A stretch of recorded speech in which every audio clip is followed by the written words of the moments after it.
नमस्कार, स्वागत छ शिवोहम प्रकाशनमा।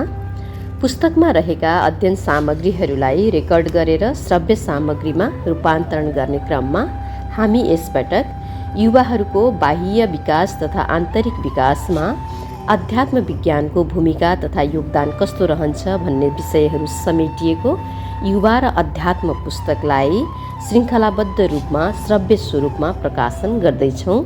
पुस्तक डाक्टर सिर्जना भण्डारीले लेख्नुभएको हो। विभिन्न शीर्षकहरूमा रहेका युवा र अध्यात्मसँग सम्बन्धित सैद्धान्तिक तथा व्यवहारिक ज्ञान विज्ञानहरूलाई हामी श्रृङ्खलाबद्ध रूपमा वाचन गरेर भाग भाग बनाएर सार्वजनिक गर्ने प्रयासमा रहेका छौँ। यस सन्दर्भमा पहिलो अध्यायमा शीर्षक रहेको छ युवा अध्यात्म र युवा र अध्यात्म।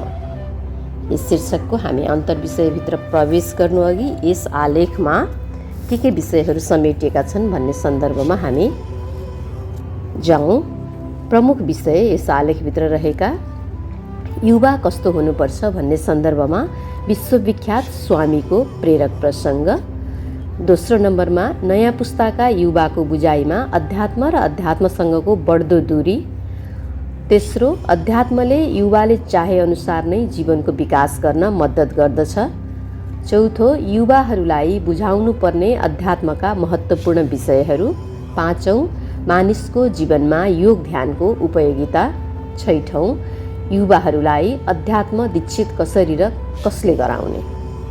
हामी विषय प्रवेश गरौँ थोरै पृष्ठभूमिका साथमा। अध्यात्म सनातन छ। अध्यात्मको न कुनै आदिकाल छ न कुनै अन्त्य नै छ। सृष्टिको प्रारम्भ र प्रलय नै यसको आदि र अन्त्य मान्ने गरिन्छ। अध्यात्म समग्रतामा जीवन र जगतसँग सम्बन्धित विषयहरू ब्रह्म, ब्रह्माण्ड, परमात्मा, पुरुष, प्रकृति, आत्मा, आत्मलोक, जीवात्मा, पूर्वजन्म, कर्म, प्रारब्ध, पुनर्जन्म अथवा म आफू को हुँ, आफूभित्रको अन्तर्यात्रा, आफूभित्रको ज्ञान, स्वाध्याय आदिका सम्बन्धमा र साथसाथ जीवन के हो, हामी किन मानव भएर जन्मियौँ, जीवनको लक्ष्य के हो, जीवन जिउने सही कला तथा तरिका के हो, जीवनलाई कसरी पूर्णतामा पुर्याउन सकिन्छ आदि विषयहरूको सम्बन्धमा अध्ययन गर्ने सबैभन्दा पुरानो, प्रभावकारी र प्रामाणिक विज्ञान हो अध्यात्म दर्शन तथा अध्यात्म विज्ञान। ब्रह्माण्ड तथा प्रकृति अनित्य, चलायमान तथा मायाले भरिएको छ, तर अध्यात्म र यसका विषयहरू सदा अचल, नित्य र परम सत्य छन्। यसर्थ यो भन्न सकिन्छ कि गुणमा अनित्य, समयातीत तथा परम सत्य भएको कारण अध्यात्म सदा युवा थियो, छ र रहनेछ समयको हिसाबले। यद्यपि मानिसको सन्दर्भमा युवा शब्दको परिभाषा अलग अलग परिस्थितिमा अलग अलग किसिमले गर्ने गरिन्छ। युवा शब्दलाई लौकिक र परालौकिक दुई किसिमले परिभाषित गरिएको छ।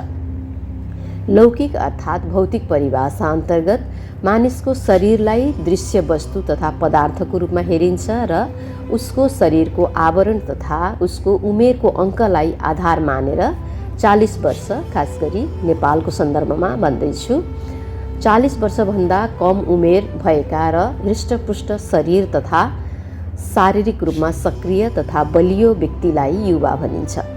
तर युवा शब्दको सन्दर्भमा परालौकिक तथा अध्यात्मको परिभाषा अलिक भिन्न छ। अध्यात्मले मानिसको देखिने आवरण र उमेरको अङ्कलाई प्रमुख आधार मान्दैन युवा हो या वृद्ध हो भन्ने सन्दर्भमा। अध्यात्मले मानिसको मानसिक सक्रियता, विचार शक्ति, उसको नवीन सोच, सृजनशीलता, क्षमता, प्रतिभा, सकारात्मक गुणहरू, नेतृत्व कला, व्यक्तित्व क्षमता, नयाँ कुरा सिक्ने उत्साह तथा नयाँ काम गर्ने जोस र जाँगरलाई प्राथमिकतामा राख्दछ र जोसँग यी सकारात्मक गुणहरू तथा यस्ता अविनाशी सम्पत्तिहरू छन् त्यस्तो व्यक्तिलाई सही अर्थमा युवा मान्दछ। उमेरको अङ्क चाहे जतिसुकै होस् त्यो युवा अथवा वृद्ध मानिँदैन। माथि उल्लेखित गुणहरू नै वास्तविक युवा हो, जसमा यी गुणहरू निहित रहेका छन्। यस परिच्छेदको तात्पर्य अध्यात्म सधैँ युवा छ, समयातीत छ, तर मनुष्य युवा, प्रौढ, वृद्ध हुन्छ किनकि उसको शरीरको अङ्कको अथवा वर्षको हिसाब किताब हुन्छ र उसको सक्रियता र निष्क्रियताको हिसाब किताब हुन्छ। तर मनुष्य पनि सधैँ युवा र जस्तो रहन सक्छ, किनकि उसको आन्तरिक विकास राम्रो भएको छ। उसमा यहाँ उल्लेख गरिएका क्षमता गुणहरू छन् भने ऊ 90 वर्षकै किन नहोस्, 100 वर्षकै किन नहोस्, ऊ युवा नै हुन्छ। दोस्रो शीर्षक रहेको छ हाम्रो युवा कस्तो हुनुपर्छ भन्ने सन्दर्भमा विश्वविख्यात स्वामीको प्रेरक प्रसङ्ग। वास्तविक युवा को हो र कस्तो हुनुपर्छ भन्ने सन्दर्भमा श्रद्धेय स्वामी रामतीर्थको अविस्मरणीय अनुभव यहाँ अति सान्दर्भिक हुन्छ। युवा र अध्यात्मको शीर्षकको सन्दर्भमा उहाँको अनुभव अनुसार 30 वर्षको युवा अवस्थामा स्वामीज्यू पानी जहाजमा अमेरिकाको 3 महिनाको लामो जलयात्रामा हुनुहुन्थ्यो। त्यहाँ उहाँले एकजना 90-95 वर्षको शरीरले अति वृद्ध देखिने व्यक्तिले अत्यन्तै मेहनतका साथ गुरु राखेर र कक्षा समय समेत निर्धारण गरेर चिनिया भाषा सिक्दै गरेको देख्नुभयो। उहाँलाई यस्तो उमेरमा पनि ती वृद्धले विश्वकै कठिन चिनिया भाषा सिकिरहेको देखेर अचम्म लाग्यो र सोध्नुभयो, बाबा अब यो उमेरमा यति कठिन भाषा कहिले र कसरी सिकिसक्नुहुन्छ र सिक्नु नै भयो भने पनि यसको के उपयोगिता रहन्छ र तपाईँको जीवनमा? वृद्ध व्यक्तिले आश्चर्य मान्दै स्वामीजीलाई निहालेर हेर्दै जवाब दिए, जीवनमा नयाँ कुरा सिकिराख्ने क्रममा मैले त मेरो उमेर गन्न नै र शरीरको आवरण हेर्न नै बिर्सिएछु बालक। आज तिमीले मेरो उमेर र वृद्धावस्था सम्झाइदियौ, तिमीलाई धन्यवाद छ। तर तिमीले आज मलाई फेरि अर्को नयाँ कुरा सिकाइदियौ, त्यसको लागि पनि धन्यवाद छ। मैले आज बल्ल थाहा पाएँ भारतका मानिस किन यति चाँडै बुढा हुँदा रहेछन् र भारत मुलुकको समग्र अवस्था किन यति दयनीय रहेछ भनेर। मैले यो उमेरसम्म पनि थाहा पाइनँ म बुढो भएछु भनेर, तर तिमीले 30 वर्षको उमेरमै थाहा पाइसकेछौ तिमी अब बुढो भयौ भनेर, र आफ्नो जीवनमा केही जान्न र सिक्न बाँकी छैन भनेर। तर अस्तित्वको परिभाषा अनुसार मानिस बुढो शरीरले होइन मनले हुन्छ।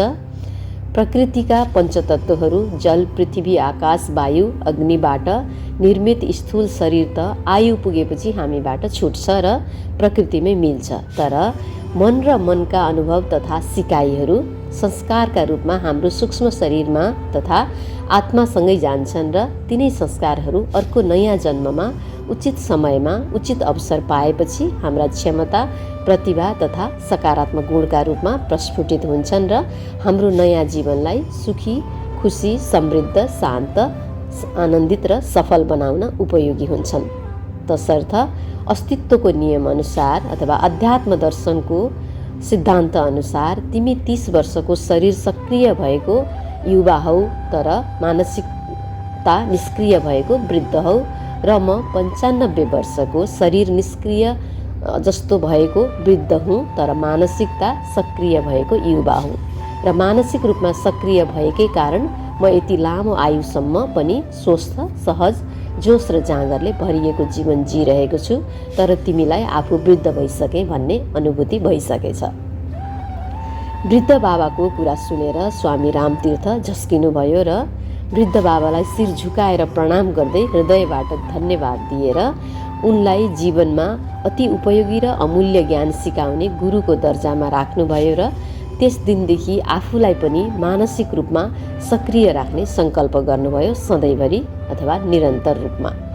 उहाँको जीवनलाई अति महत्त्वपूर्ण मोड दिने यो अभूतपूर्व अनुभव उहाँले आफ्नो जीवनकालभरि धेरै ठाउँमा धेरै व्यक्ति, खास गरी युवाहरूका माझमा सकारात्मक उत्प्रेरणा भर्ने उद्देश्यले साझा गरिरहनुभयो र जीवनलाई सही ढङ्गले जिउने कलाको सिकाइका रूपमा परिभाषित गर्दै सदा मानसिक रूपमा सक्रिय रहेर सधैँ शरीरका साथसाथ मानसिक रूपले पनि युवा रही स्वस्थ र सहज जीवनयापन गर्दै राष्ट्र निर्माण, मानवीयता र सर्वकल्याणको निष्काम कर्ममा अग्रसर भई नेतृत्वदायी भूमिका निर्वाह गर्न प्रोत्साहन गरिरहनुभयो युवाहरूलाई युवाको वास्तविक परिभाषा गर्दै, जस अन्तर्गत युवा उमेरले अथवा उमेरको अङ्कले शरीरको आवरणले हुँदैन मानसिक अवस्था अथवा मस्तिष्कको अवस्था आफ्नो जोस जाँगर मानसिक सक्रियताका आधारमा युवा तथा वृद्ध हुन्छ।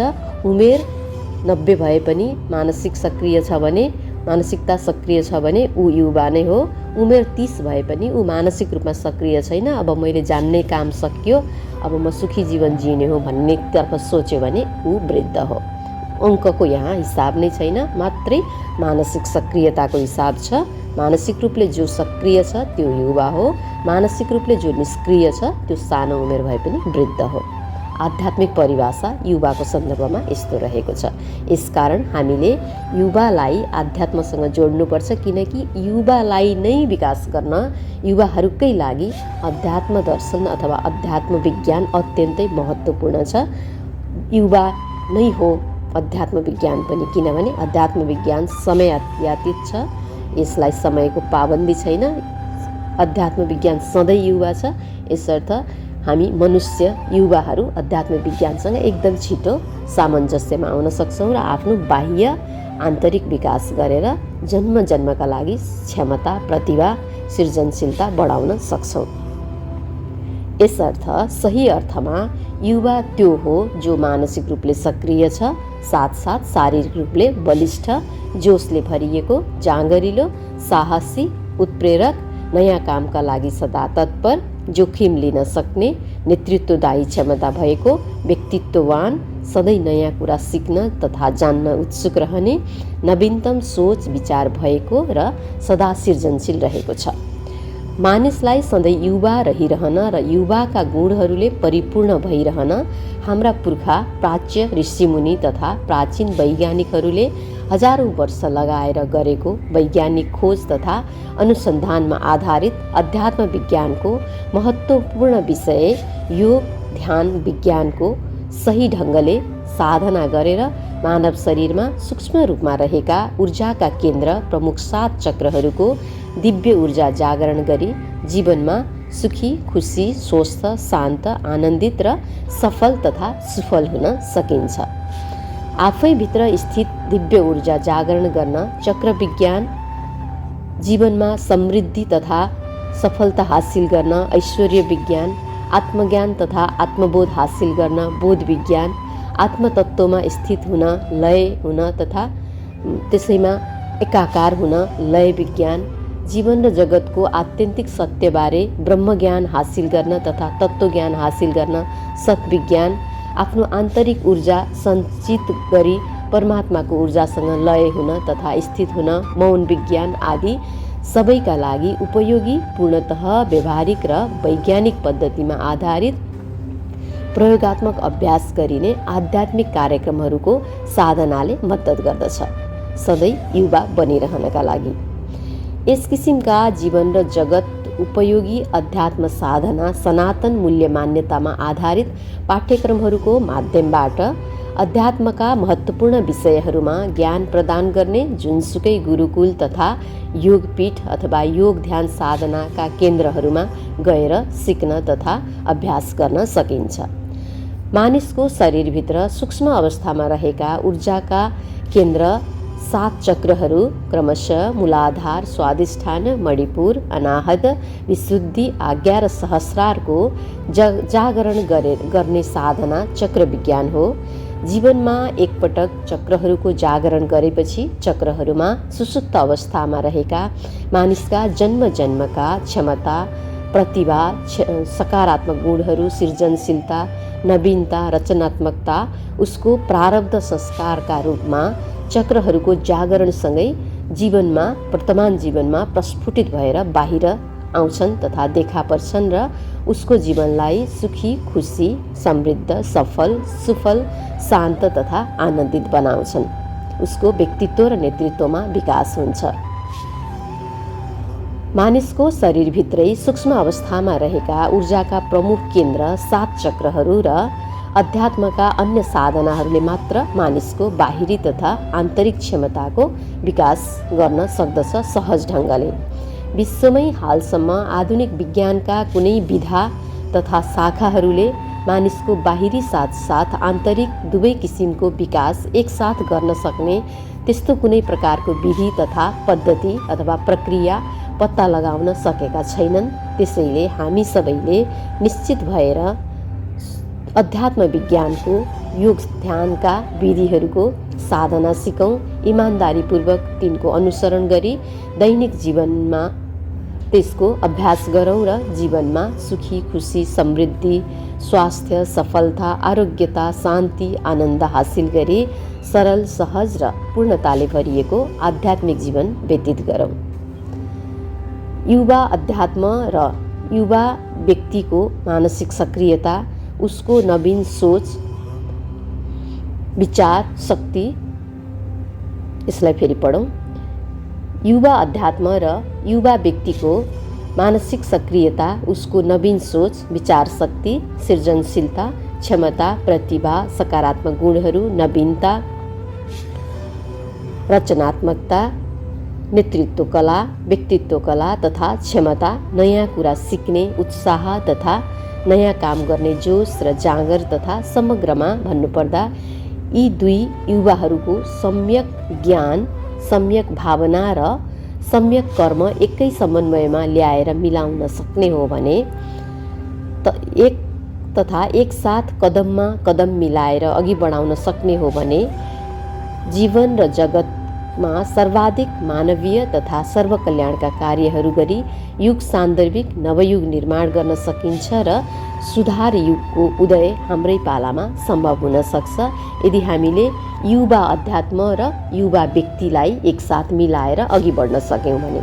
यहाँ युवा अध्यात्मलाई पनि युवा भनिएको छ किनकि अध्यात्म सनातन छ, यो कहिल्यै पनि वृद्ध प्रौढ हुँदैन, सधैँ युवा रहन्छ र युवा व्यक्ति उमेरले अथवा मानसिक सक्रियताको आधारमा सक्रिय रहेका, जोस जाँगर भएका, प्रेरणा भएका व्यक्तिहरूलाई हामीले जोडाएर समग्रमा समाजको अथवा प्रकृतिको अथवा राज्यको विकास गर्नमा लगायौँ भने यसले एकदम सकारात्मक परिणाम दिनेमा हामी निश्चिन्त हुन सक्छौँ किनकि अध्यात्म विज्ञान जीवन जिउने कलाको उत्कृष्टतम साधना सिकाउने विज्ञान हो र यसैको ज्ञान विज्ञान सिद्धान्त व्यवहारहरूलाई सिकेर नै हामीले समाजको विकास गर्न सक्छौँ, व्यक्तिको विकास गर्न सक्छौँ, राज्यको, प्रकृतिको, जीवनको, जगतको सँगसँगै परमात्माका सृष्टिहरू सबैको विकास गर्न सक्छौँ।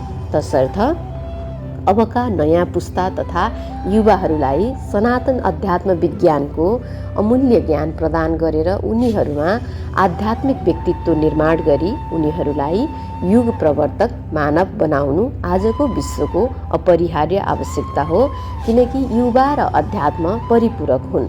एकको अनुपस्थितिमा अर्कोले जीवन र जगतको सर्वकल्याणका लागि पूर्णतामा काम गर्न सक्दैनन्। आध्यात्मिक युवा त्यो हुन् जसले यी कुराहरूलाई चिन्तन गर्ने किसिमले सोच्दछन्। आध्यात्मिक युवा भनेको धार्मिक हुनु, सांस्कृतिक हुनु, सांस्कारिक हुनु होइन। अध्यात्म भनेको प्रकृतिको अध्ययन, आफ्नो अध्ययन, स्वाध्याय, समाजको सर्वकल्याणको काम, राज्यको सर्वकल्याणको काम, सबैतिर सकारात्मक नै सकारात्मक कामहरूको थालनी गर्न मानसिक शारीरिक रूपले तयार हुने व्यक्ति आध्यात्मिक व्यक्ति अथवा युवा आध्यात्मिक युवा हो। अर्को शीर्षक रहेको छ नयाँ पुस्ताका युवाको बुझाइमा अध्यात्म र अध्यात्मसँगको बढ्दो दूरी। यो शीर्षक अत्यन्तै महत्त्वपूर्ण रहेको छ। यसको अन्तर्विषयभित्र हामी प्रवेश गरौँ।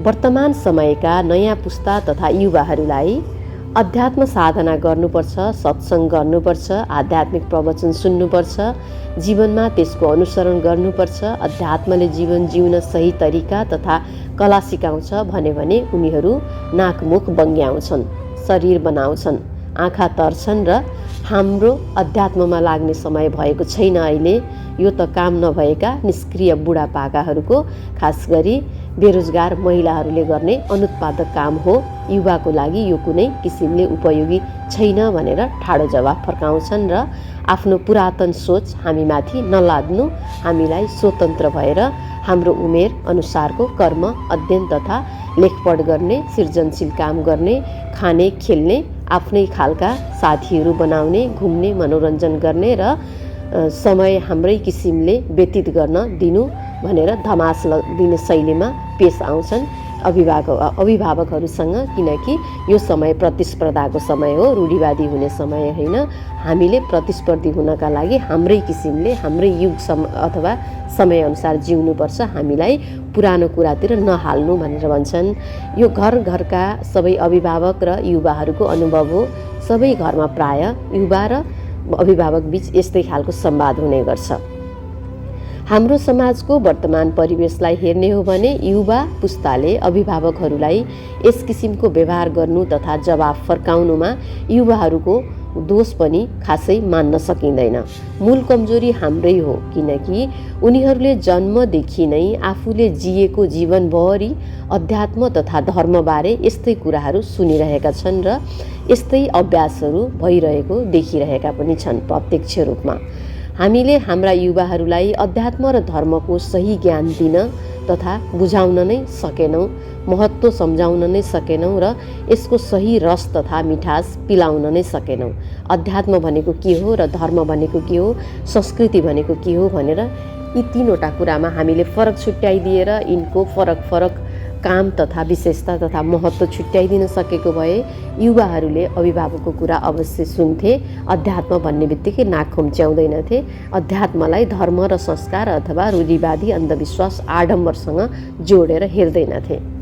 विडम्बना नै भन्नुपर्छ कि विश्वगुरु भइकन पनि नेपाल जस्तो हामी कहाँ हालसम्म अध्यात्म जस्तो सबैको जीवनका लागि अत्यन्तै उपयोगी र अपरिहार्य महाज्ञान युवाहरूलाई प्रदान गर्ने कार्यको सुरुवात समेत सही तथा उचित ढङ्गले हुन सकेकै छैन। भएका भए पनि अति न्यून मात्रामा भएका छन्। नगण्य अध्यात्म ज्ञान सिकाउने केही गुरुकुल, योगपीठ तथा योग ध्यान साधना केन्द्रहरूले युवाहरूको अत्यन्त सानो सङ्ख्यालाई सिकाउने प्रयास गर्दै आइरहेका छन्। जबकि यो अति महत्त्वपूर्ण र अपरिहार्य कार्यमा हरेक व्यक्ति, परिवार, समाज, खास गरी राष्ट्र स्वयंले प्रमुख नेतृत्वदायी भूमिका निर्वाह गर्नुपर्ने हो र योग ध्यानलाई राजनीतिको, समाजको, अर्थनीतिको, परराष्ट्र नीतिको अथवा हरेक भागमा मानवाधिकारको सबैतिरको मेन स्ट्रिम अथवा मूल प्रवाहमा ल्याएर मुलुकभरि सबैले अध्यात्म विज्ञानको लाभ सहजै लिन सक्ने गरी व्यवहारमा उतार्नु पर्ने हो। तर हामीले सकेका छैनौँ। अब यो समय आएको छ हामीले अध्यात्म विज्ञानलाई राज्यको मूलधारमा अथवा राज्यका सबै आयामहरूको मूलधारमा उतारेर सबै युवाहरूलाई यसमा समावेश गरेर अध्यात्म ज्ञान युवाहरूको उमेर अनुकूल, आवश्यकता अनुकूल, रुचि अनुकूल हुने गरी हामीले प्रदान गर्नुपर्दछ। न कि रूढिवादितासँग जोडेर, संस्कार संस्कृतिसँग जोडेर, धर्मसँग जोडेर, परम्परासँग जोडेर दिने। यसो गर्न थाल्यौँ भने युवाहरूले फेरि पनि अध्यात्म विज्ञानलाई यही अर्थमा हेर्नेछन् र हामी अभिभावकहरूको कुरा सुन्ने छैनन्। यसो गर्नलाई हामीले सबैभन्दा पहिला शैक्षिक संस्था मार्फत अथवा अरू तालिमहरू मार्फत अनि कार्यालयहरू मार्फत, मन्त्रालयहरू मार्फत अथवा कुन कुन हाम्रो अङ्गहरू, आयामहरूलाई प्रयोग गरेर सफलतापूर्वक प्रभावकारी ढङ्गले उपलब्धिमूलक हुने गरी अध्यात्म विज्ञानलाई युवाहरूमा प्रवेश गराउन सकिन्छ। यो अध्यात्म विज्ञानमा युवाहरूको रुचि बढाउन सकिन्छ। त्यस किसिमले हामी अगाडि बढ्नु आजको टड्कारो आवश्यकता हो।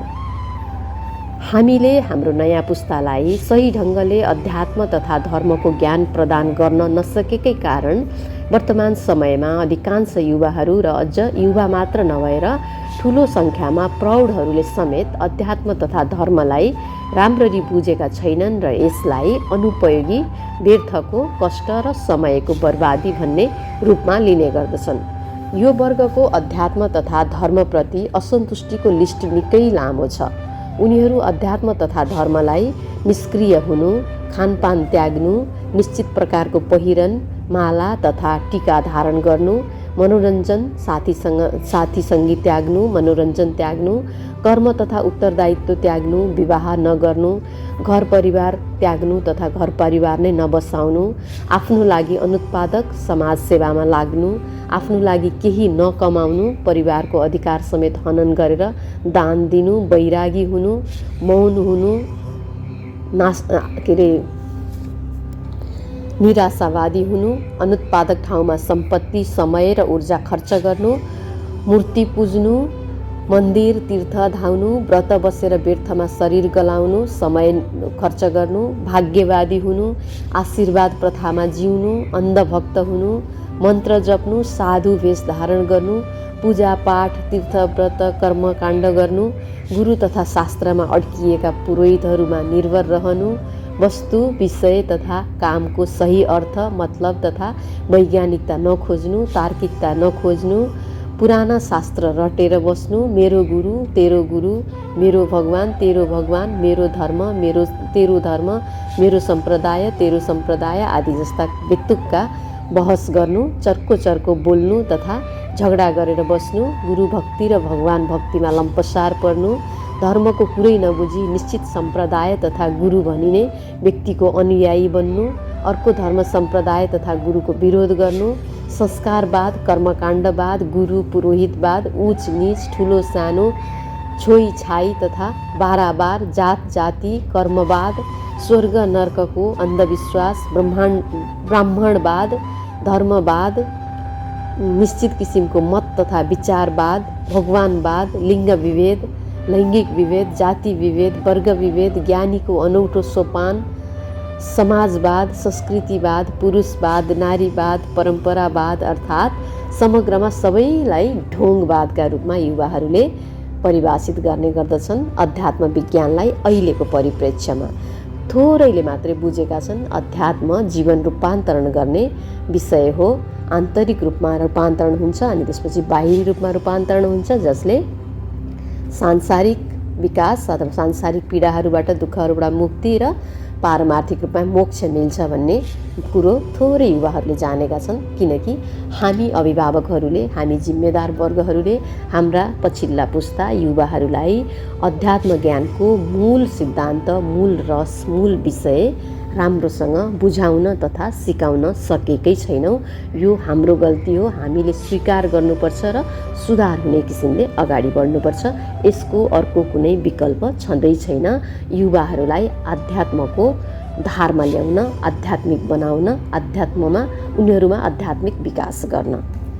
माथि उल्लेखित अधिकांश विषयहरूमा युवाहरूको बुझाइ धेरै हदसम्म सही छ। किनकि अध्यात्म र धर्मको नाममा लामो समयदेखि यस्तै बेमतलबका अभ्यासहरू हुँदै आइरहेका छन्। विश्व समाजमा जसको अध्यात्म र धर्मसँग कुनै प्रकारको सम्बन्ध तथा निकटता छैन।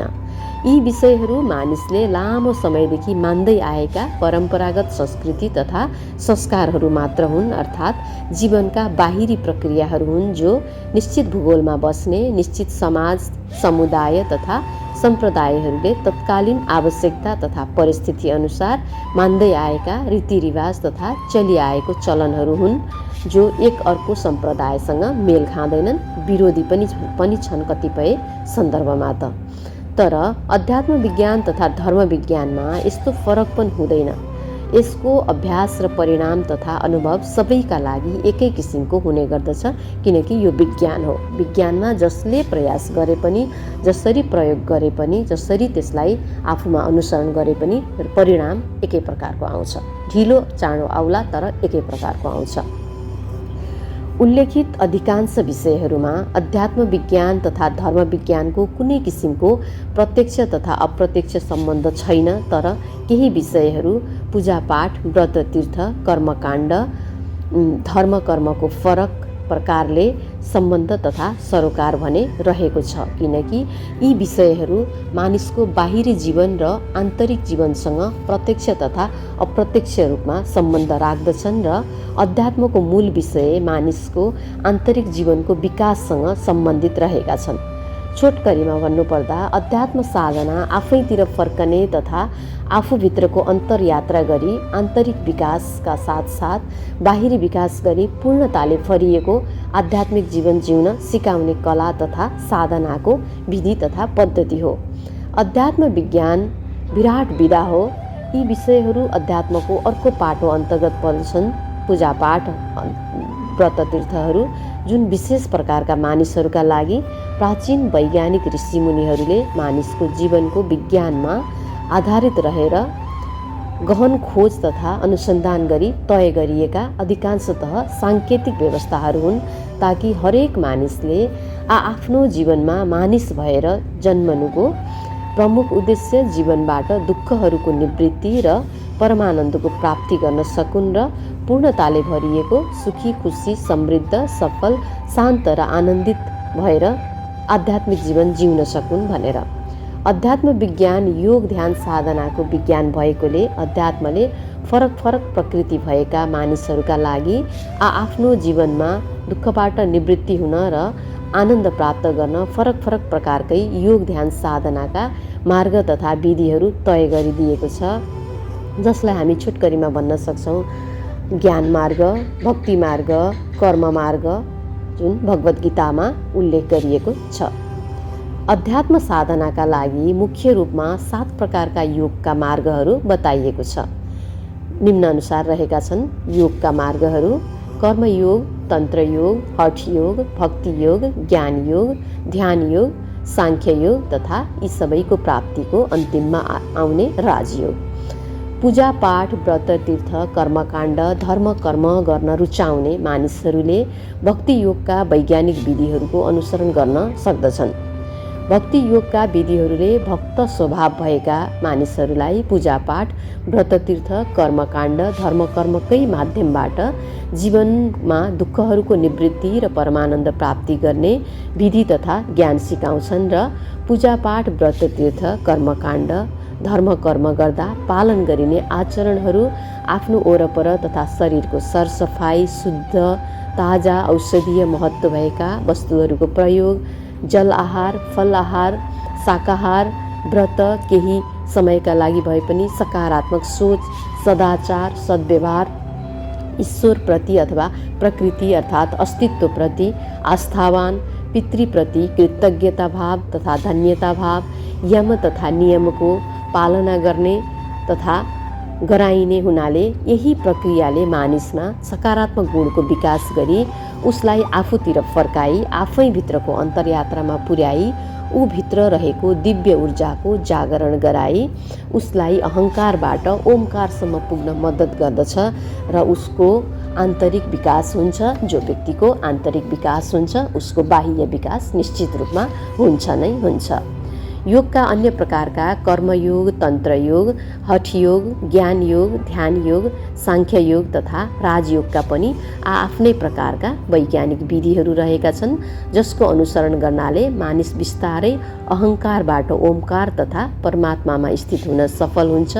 उसको आन्तरिक जीवनको विकास हुन्छ, उसका क्षमता प्रतिभाहरू सकारात्मक गुणहरू प्रस्फुटन हुन्छन् यस जन्म र अघिल्लो जन्मदेखिका जन्मदेखिका र उसको हर प्रकारले सांसारिक र पारमार्थिक विकास हुन्छ।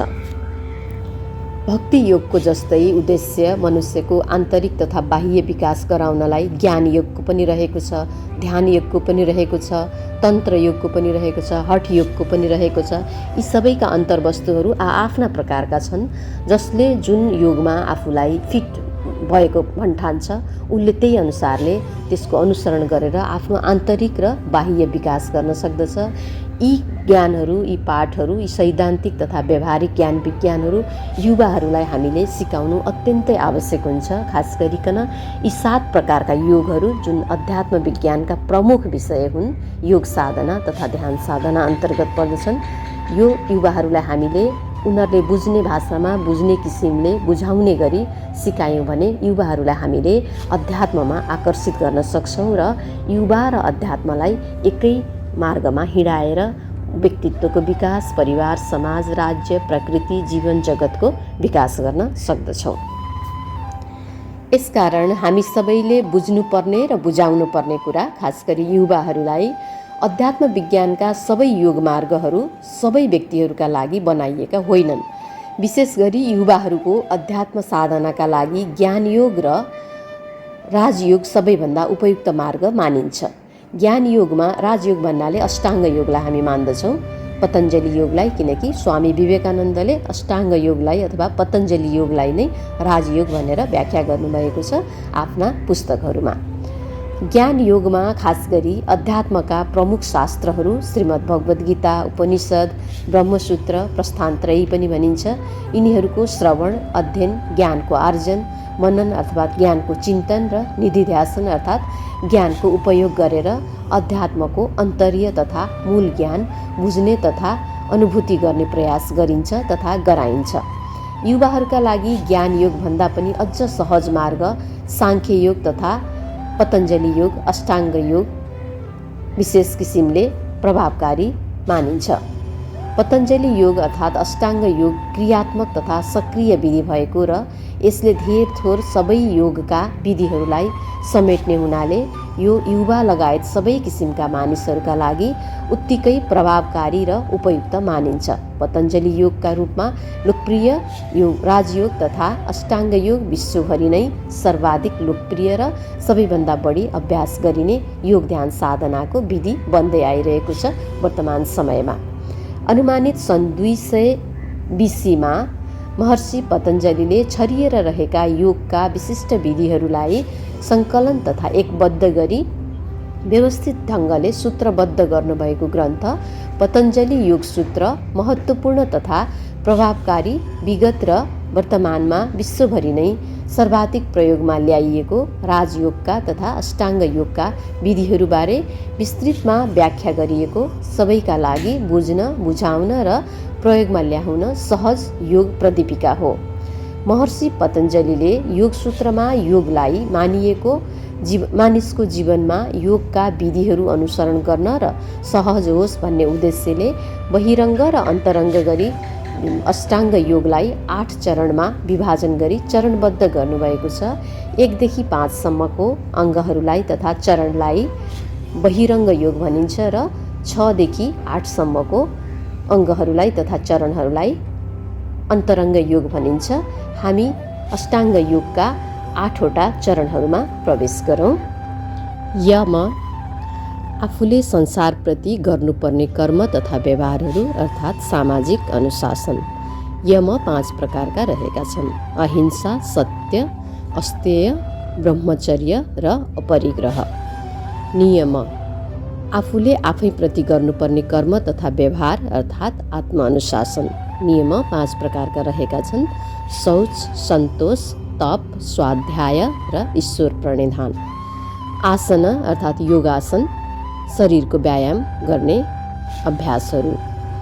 प्राणायाम, श्वास तथा प्रश्वासको आयाम मिलाउने तथा लय मिलाउने, प्राणको आयाम, प्राणको व्यायाम गर्ने, श्वास प्रश्वासको व्यायाम गर्ने विधि।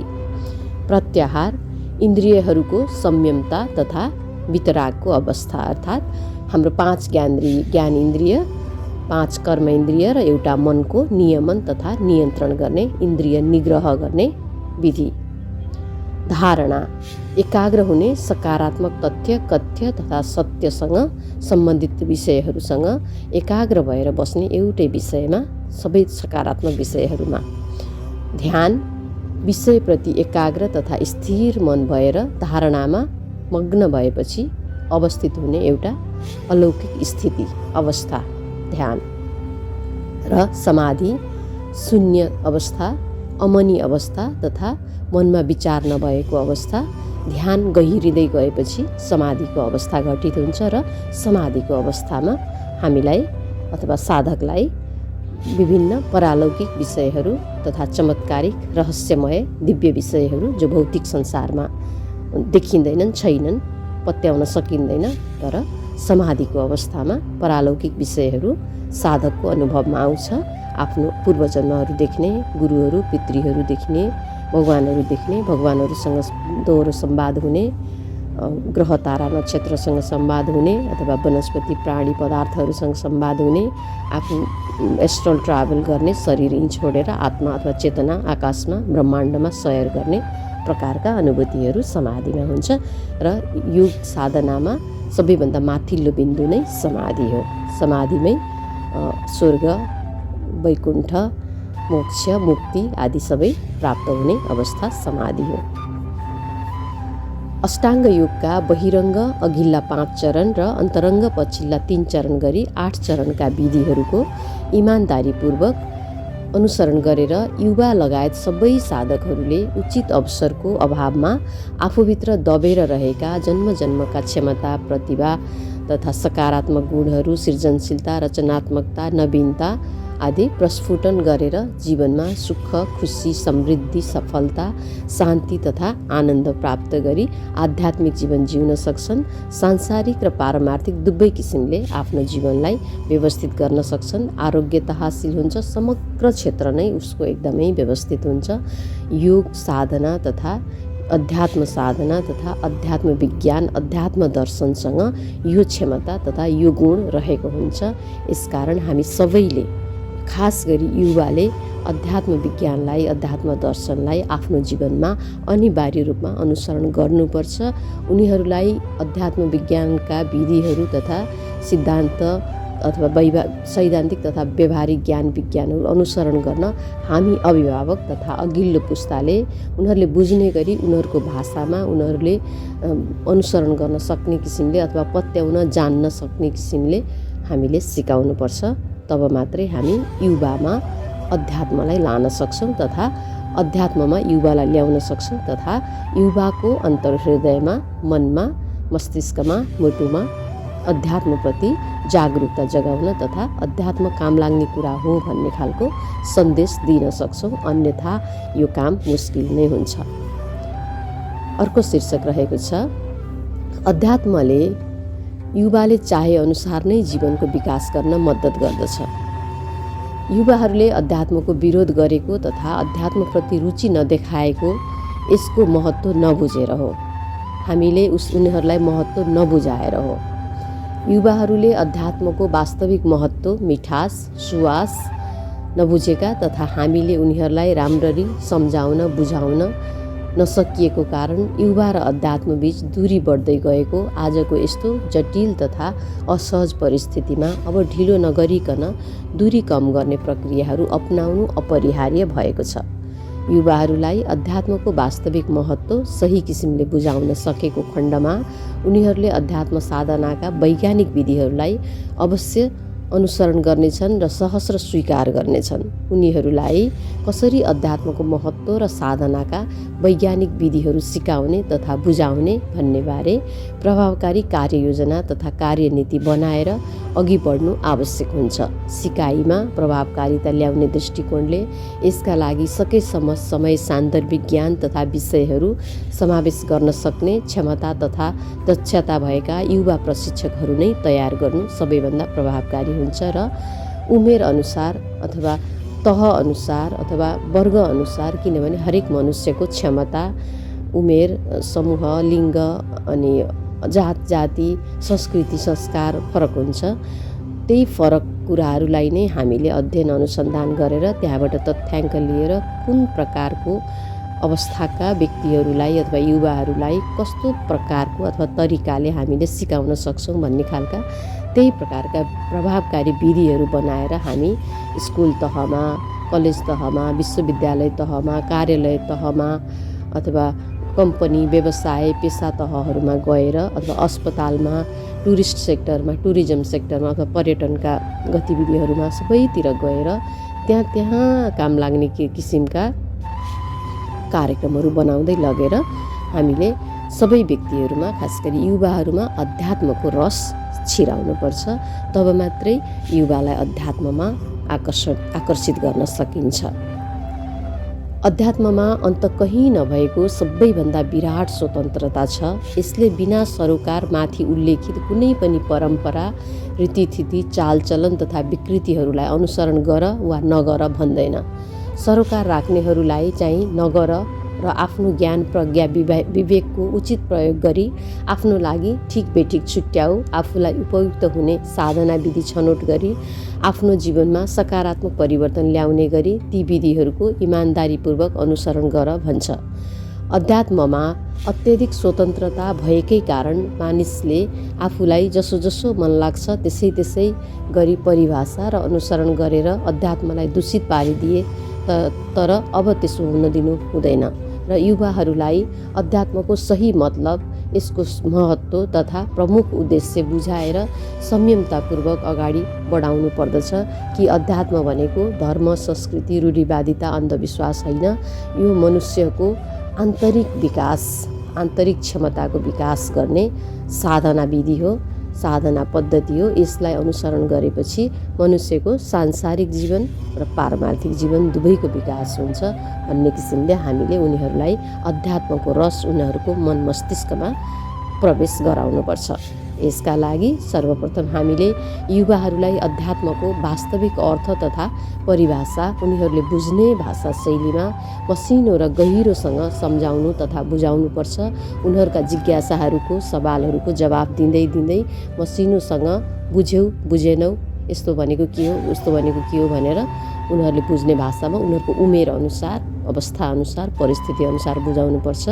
हामीले अध्यात्मलाई सकेसम्म धर्मबाट अलग, धर्म मतलब सम्प्रदायबाट अलग राखेर संस्कृति, संस्कार, परम्परा, रूढिवादी जुन उनीहरूलाई मन परिराखेको छैन अहिलेका पुस्ताहरूलाई, त्योबाट अलग राखेर अध्यात्मको विषय बुझाउनुपर्छ। र वास्तवमा अध्यात्म यो सबै कुराहरूबाट, यो जुन संस्कार भनौँ अथवा कुसंस्कार भनौँ जे चलिरहेको छ हाम्रो समाज, परिवार, देश, परिपाटी, प्रकृतिमा, त्योभन्दा अध्यात्म एकदमै अलग विषय छ। हामीले मिसाइदिएका हौँ, ढङ्ग नजानेर मिसाइदिएका हौँ। अनि त्यही परिभाषा युवा पुस्ताले जान्दै गएको कारणले उनीहरूले अध्यात्मलाई स्वीकार गर्न सकेनन्।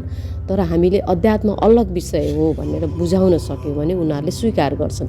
वास्तवमै अध्यात्म अलग विषय हो, अध्यात्म विज्ञान हो। अहिले जसरी क्वान्टम साइन्सले, क्वान्टम फिजिक्सले अध्ययन गरिरहेको छ प्रामाणिक रूपमा यस्तो हो यस्तो हो भनेर, खगोलीय हिसाबले, खास गरिकन एस्ट्रोनोमिक हिसाबले, अध्यात्म हो नै त्यही। हामी मनुष्य हुनुको अस्तित्व के हो, यो ग्रह तारा नक्षत्रको अस्तित्व के हो, ब्ल्याक होल के हो, यो खगोल शास्त्रीय अथवा ज्योतिषी शास्त्रीय, वास्तुशास्त्रीय कुराहरू के हुन्, यो अङ्कगणित के हो, यो सबै कुराहरू विज्ञान सम्मत छ। 4 वेदमा उल्लेखित कुराहरू एकदम वैज्ञानिक छन्। हामीले त्यो किसिमले आउने पुस्तालाई तथा युवा पुस्तालाई बुझायौँ भने मात्र हुनसक्छ। अध्यात्म बुझाउने एकदम छुट्टै एउटा कमिटी नै बनाएर त्यसको सिलेबस तथा विषयवस्तुहरू बनाएर हामीले युवामाझ लानुपर्छ, जानुपर्छ। तब मात्र युवाहरूलाई अध्यात्ममा आकर्षित गर्न सकिन्छ। र जब युवाहरू अध्यात्ममा आकर्षित हुन्छन् अनि समाजमा, परिवारमा, व्यक्तिमा अहिले चल्दै आएका सबै विकृतिहरू, हिंसा, युद्ध, असत्य, प्रतिस्पर्धा अथवा यो रोग, शोक, भोग, सबै दरिद्रता, गरिबी सबै नै न्यून हुन्छ। काम, क्रोध, लोभ, मोहबाट मान्छे अलग हुन्छ, स्वस्थ हुन्छ, आरोग्य हुन्छ। त्यति ठुलो शक्ति छ अध्यात्म साधनामा। अध्यात्मको सबैभन्दा मूल विषय योग साधना नै मूल हो। योग साधना अन्तर्गत खास गरी प्रमुख रूपमा 3 अङ्ग योगासन, प्राणायाम, ध्यान पर्दछ। अनि हामी माथि उल्लेखित गऱ्यौँ अष्टाङ्ग योग, 8 अङ्गकै हामीले अनुसरण गऱ्यौँ भने हामी जन्मेदेखि मृत्युसम्मको अवस्थामा सांसारिक जीवनलाई प्रगति गरेर पारमार्थिक जीवनमा पुग्न सक्छौँ। यही जीवनमा परम शान्ति, परम आरोग्यता, परम आनन्द, सच्चित आनन्द, मोक्ष हामीले सबै हासिल गर्न सक्छौँ। यस किसिमले हामीले युवाहरूलाई सिकाउनु पर्दछ। न कि अध्यात्म पूजापाठ, धर्म, कर्म, व्रत, तीर्थ तथा कर्मकाण्ड मात्र हो भन्ने किसिमले अहिले जुन बुझिरहेका छन् त्यसरी हामीले सिकाउनै हुँदैन। यो शुद्ध विज्ञान हो जुन पूर्णतः व्यवहारिक र प्रयोगात्मक वैज्ञानिक विधि तथा पद्धतिहरूमा आधारित छ। अध्यात्म विज्ञान, अध्यात्म सबैका लागि उपयुक्त हुने योग, ध्यान, साधनाको विज्ञान हो। अध्यात्मका विधा, विषय, विधिमा विधिवत विविधता, विषयमा विविधताहरू धेरै छन् र यी सबैको उपयोगिताको गहिराई अनन्त छ। हामीले जानेरै सक्दैनौँ योग साधना अथवा अध्यात्म साधनाका सकारात्मक लाभहरू। लौकिक, परालौकिक सबै खालको छ। फिजिक्स, मेटाफिजिक्स खालको। फिजिक्सका कुराहरू धेरै बुझाउन सक्छौँ हामीले, लौकिक कुराहरू, किनभने दृश्यमा हुन्छन्, किताबमा पढ्न पाइन्छ, शास्त्रहरूमा छन्, दर्शनहरूमा छन्। तर जुन अलौकिक अनुभव हुन्छ, आफ्नै शरीरलाई प्रयोगात्मक अभ्यास गरेर अनि आफ्नो चेतना र आत्माको विकास गरिसकेपछि जुन ब्रह्माण्डको अनुभव आउँछ त्यो त हामीले भनेर बुझाउनै सक्दैनौँ। किनभने भावभन्दा नि पर, मनभन्दा नि पर अथवा इन्द्रियहरूको अनुभवभन्दा परको विषयहरू, इन्द्रियातीत, भावातीत, मनातीत, समयातीत कुराहरूलाई उनीहरूलाई त्योभित्र छिराएर मात्रै बुझाउन सकिन्छ। जब उनीहरूलाई अध्यात्मभित्र छिराएर आन्तरिक यात्रा अथवा अन्तर्यात्राको माध्यमबाट योग साधना अथवा योगासन प्राणायाम ध्यानको माध्यमबाट उनीहरूलाई त्यो मिठास हामीले पुर्याउन सक्छौँ, आन्तरिक अनुभूति, भावातीत अनुभूतिमा, तब उनीहरू बल्ल अध्यात्ममा रुचि राख्छन् र एकले थाहा पाएपछि अर्कोलाई त्यसै गरी त्यही किसिमले बताउँछ र अध्यात्मको अनुभव गर्नुपर्ने कुरा रहेछ भन्ने खालको उनीहरूको मानसपटलमा छाप पर्छ। अध्यात्मले जसलाई जसरी जीवन जिउन रुचि छ त्यही किसिमले तथा अझ सुन्दर र प्रभावकारी किसिमले जिउन मद्दत गर्दछ, किनकि यो जीवन उत्कृष्टतम किसिमले जिउन सिकाउने कलाको विज्ञान हो, अर्थात् the art of living. Spiritual science is the art of living. अध्यात्मबाट सबैले आफ्नो आवश्यकता र रुचि अनुसारको लाभ लिन र जीवन सहज बनाउन सक्छन्, किनकि यो जति ठुलो विज्ञान, ठुलो विधा, ठुलो विषय ब्रह्माण्डमा अर्को कुनै पनि छैन आजको मितिसम्म। जुन हाम्रा प्राचीन वैज्ञानिक तथा हाम्रा पुर्खा ऋषिमुनिहरूले आफ्नो अथक तपस्या, अथक प्रयास, अथक साधनाबाट यी कुराहरू पत्ता लगाएर लिपिबद्ध गरेर हाम्रो उज्जवल भविष्यको लागि, सुखी जीवनका लागि, आरोग्य जीवनका लागि छोडेर जानुभएको छ। र नेपाल, हामी नेपाली अथवा साउथ एसियन भारतहरू हामी चाहिँ जन्मिँदै गुरु ऊर्जा भएका, आरोग्यको ऊर्जा भएका, अध्यात्मको ऊर्जा भएका व्यक्तिहरू हौँ।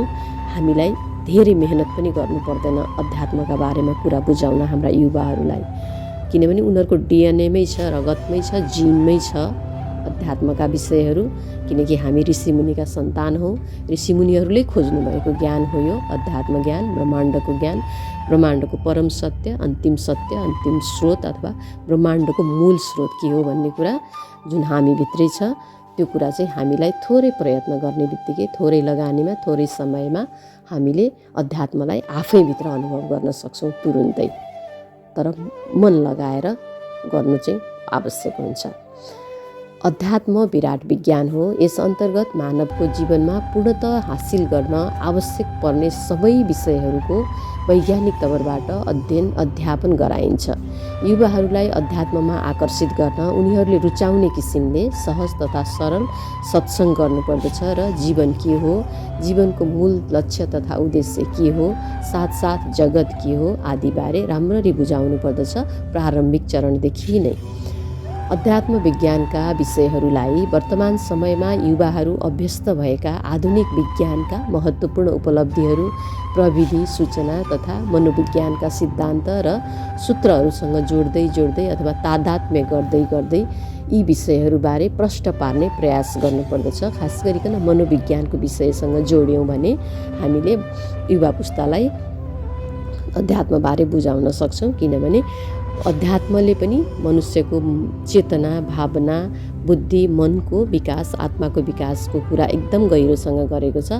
अनि थोर बहुत मनोविज्ञानले एकदम प्रामाणिक प्रयोगात्मक हिसाबले ल्याब टेस्टेड अथवा धेरै व्यक्तिहरूमा धेरै वर्ष लगाएर क्वालिटेटिभ र क्वान्टिटेटिभ परीक्षण गरेका, गुणात्मक र परिमाणात्मक परीक्षण गरेका तथ्यगत अध्ययनहरूका तथ्याङ्कहरू धेरै छन्।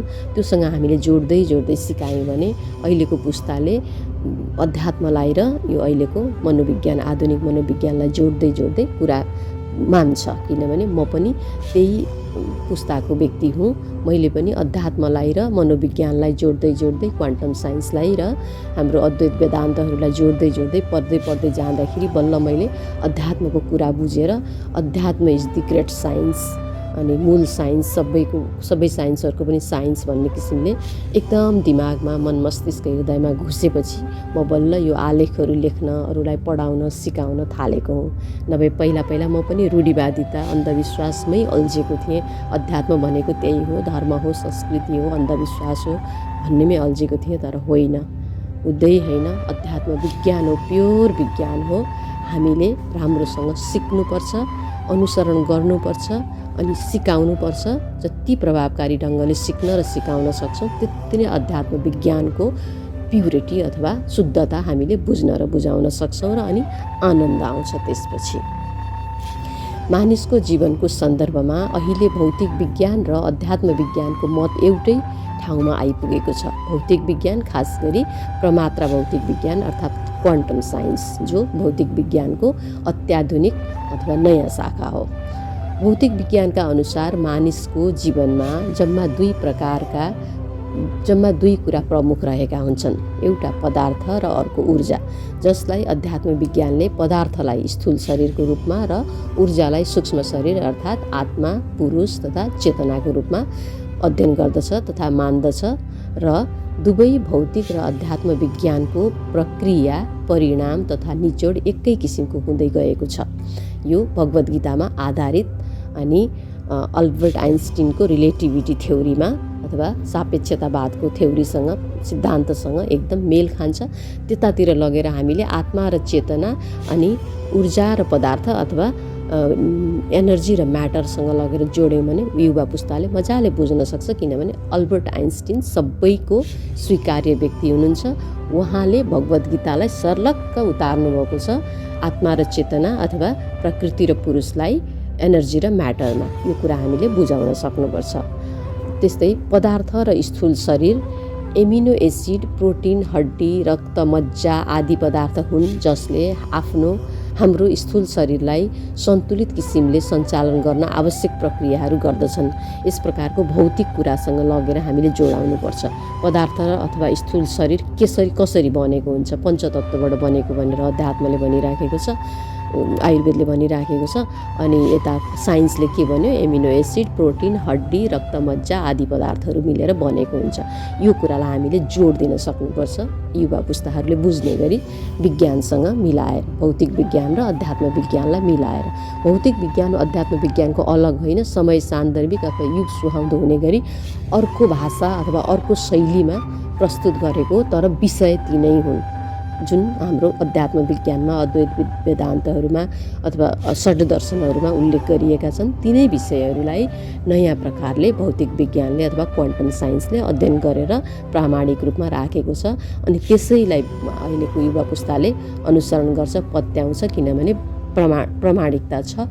तर अध्यात्म विज्ञानको प्रामाणिकता नभएको भएर अलि पत्याउँदैन। तर यो दुईटालाई लगेर जोड दियौँ भने अनि बल्ल पत्याउन सहज हुन्छ उनीहरूलाई। चेतना तथा सूक्ष्म शरीर, उत्साह, प्रेम, आनन्द आदि चेतना हुन् जसले हाम्रो मानसिक, भावनात्मक, बौद्धिक, आत्मिक शरीरलाई सन्तुलित किसिमले सञ्चालन गर्न आवश्यक प्रक्रियाहरू गर्दछ। यही कुरा हामीले मनोविज्ञानसँग लगेर जोड्यौँ भने अनि युवा पुस्ताले राम्ररी बुझ्छ। अध्यात्मले यो यसरी भन्छ, मनोविज्ञानले यसरी भन्छ भनेर। मानिसको जीवनको प्रमुख उद्देश्य जीवनमा आइपर्ने दुःखबाट निवृत्ति हुनु र सुख तथा आनन्द प्राप्त गर्नु हो। हाम्रो दैनिक जीवनका सबैभन्दा महत्त्वपूर्ण र बार बार गरिने गतिविधिहरू खानपान, निद्रा, खेलकुद, मनोरञ्जन, सुख, खुसी, शान्ति, सम्बन्ध, समृद्धिहरू आदि हुन्। अध्यात्म विज्ञानले यिनै गतिविधिहरूलाई अझ राम्ररी, अझ सुन्दरतम, उत्कृष्टतम तथा कुशलतम तथा प्रभावकारी, उपलब्धिमूलक, परिणाममूलक हुने ढङ्गले अभ्यास गर्न सिकाउँछ। विज्ञानले पनि यही सिकाउँछ, अहिलेको भौतिक विज्ञानले पनि, र अध्यात्म विज्ञानले यो कुरालाई अझ राम्रोसँग, अझ मसिनोसँग सिकाउँछ। तर हामीले त्यसरी युवा पुस्ताले बुझ्ने गरी, युवा पुस्ताको दिमागमा रस लाग्ने गरी, उनीहरूलाई त्यहाँभित्र घुसाउन सक्ने गरी तरिका मिलाएर पढाउनु पर्छ तथा सिकाउनु पर्छ। अर्को शीर्षक रहेको छ युवाहरूलाई बुझाउनु पर्ने अध्यात्मका महत्त्वपूर्ण विषयहरू। सरल, सहज, समृद्ध, सफल, शान्त तथा आनन्दित जीवन सबैको चाहना हो र अध्यात्मको अध्यापनको प्रमुख विषय पनि यही नै हो। भित्र शान्ति, बाहिर समृद्धि। सन्तुलित खानपान, निद्रा, खेलकुद, मनोरञ्जन, सुख, खुसीले शरीर र मन दुवैलाई स्वस्थ तथा आरोग्य बनाउँछ। सन्तुलित सम्बन्ध, स्नेह, माया, प्रेम, मैत्री, श्रद्धा र व्यक्तिगत तथा पारिवारिक समृद्धिले दुःख दूर गरी मानसिक शान्ति तथा भावनात्मक संवेगहरूमा शान्ति प्रदान गर्दछ र सुरक्षाको भाव मजबुत बनाउँछ, आत्मबल बढाउँछ, आत्मविश्वास बढाउँछ, जसले शारीरिक र मानसिक दुवै स्वास्थ्य तथा आरोग्यता मजबुत बनाउँछ र जीवनबाट सबै किसिमका रोग तथा कष्टहरूबाट मुक्त गराएर जीवनमा सुख, खुसी, समृद्धि, शान्ति तथा आनन्द र जीवनलाई व्यवस्थित गराउन हर प्रकारले मद्दत गर्दछ। त्यस्तै शुद्ध तथा निस्वार्थ कर्मले भावनात्मक तथा आत्मिक दुःख, पीडा तथा तनावको अनुभूति हटाउँछ र सुख ल्याउँछ। आफूले चाहेको लक्ष्य प्राप्ति, आँटेको काममा सफलता, जीवनको सोख पूरा भयो भने जीवनका सबै दुःखहरूको निवृत्ति हुन्छ, सुख र आनन्दको प्राप्ति हुन्छ। तर यी सबै मानिसका बाहिरी आनन्दका कुरा हुन् जो पदार्थ तथा स्थूल शरीरसँग मात्र सम्बन्धित छन्।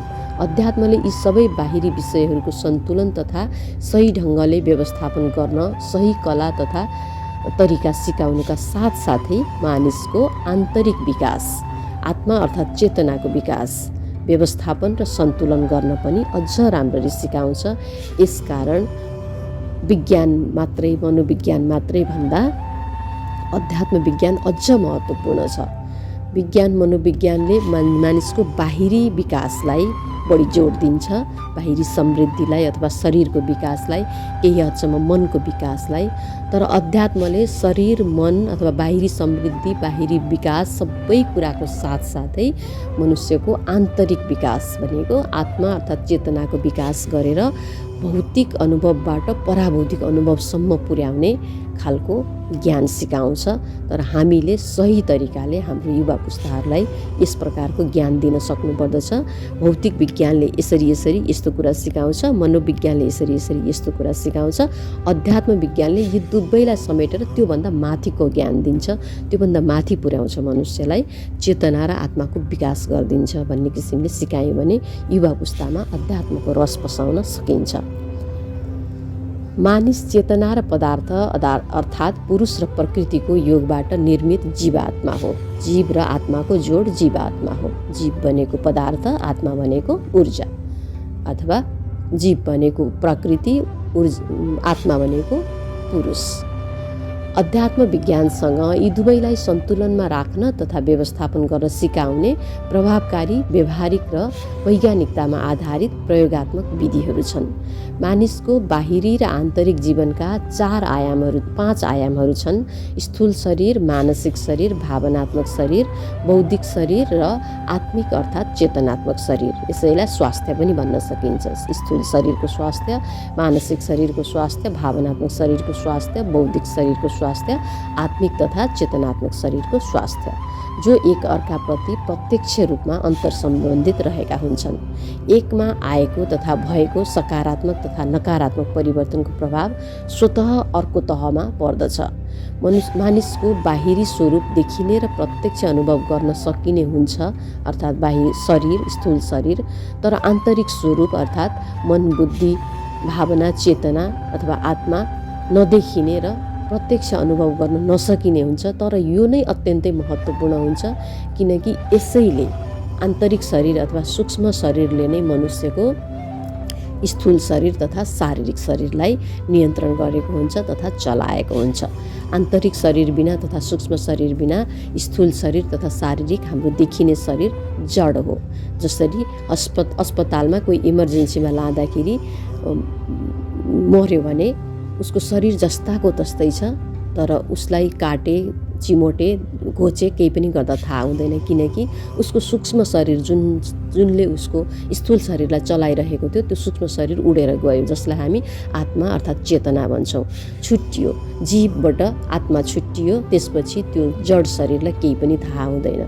यसकारण हाम्रो जड शरीर जुन विज्ञान र मनोविज्ञानले जड शरीर र केही हदसम्म मनलाई बढी महत्त्व दिएको छ, तर वास्तविक महत्त्व दिनुपर्ने चाहिँ आत्मा र चेतनालाई हो, किनकि मूल तत्त्व नै त्यही हो। मूल तत्त्व त्यही आत्मा चेतनाले नै हाम्रो शरीरलाई, जीवनलाई, जीवनका सबै आयामहरू, सम्बन्धहरू, पेसा, व्यवसाय, अध्ययन, बुद्धि, क्षमता, सृजनशीलता सबै कुरा हाम्रो आत्माले गर्छ अर्थात् चेतनाले गर्छ।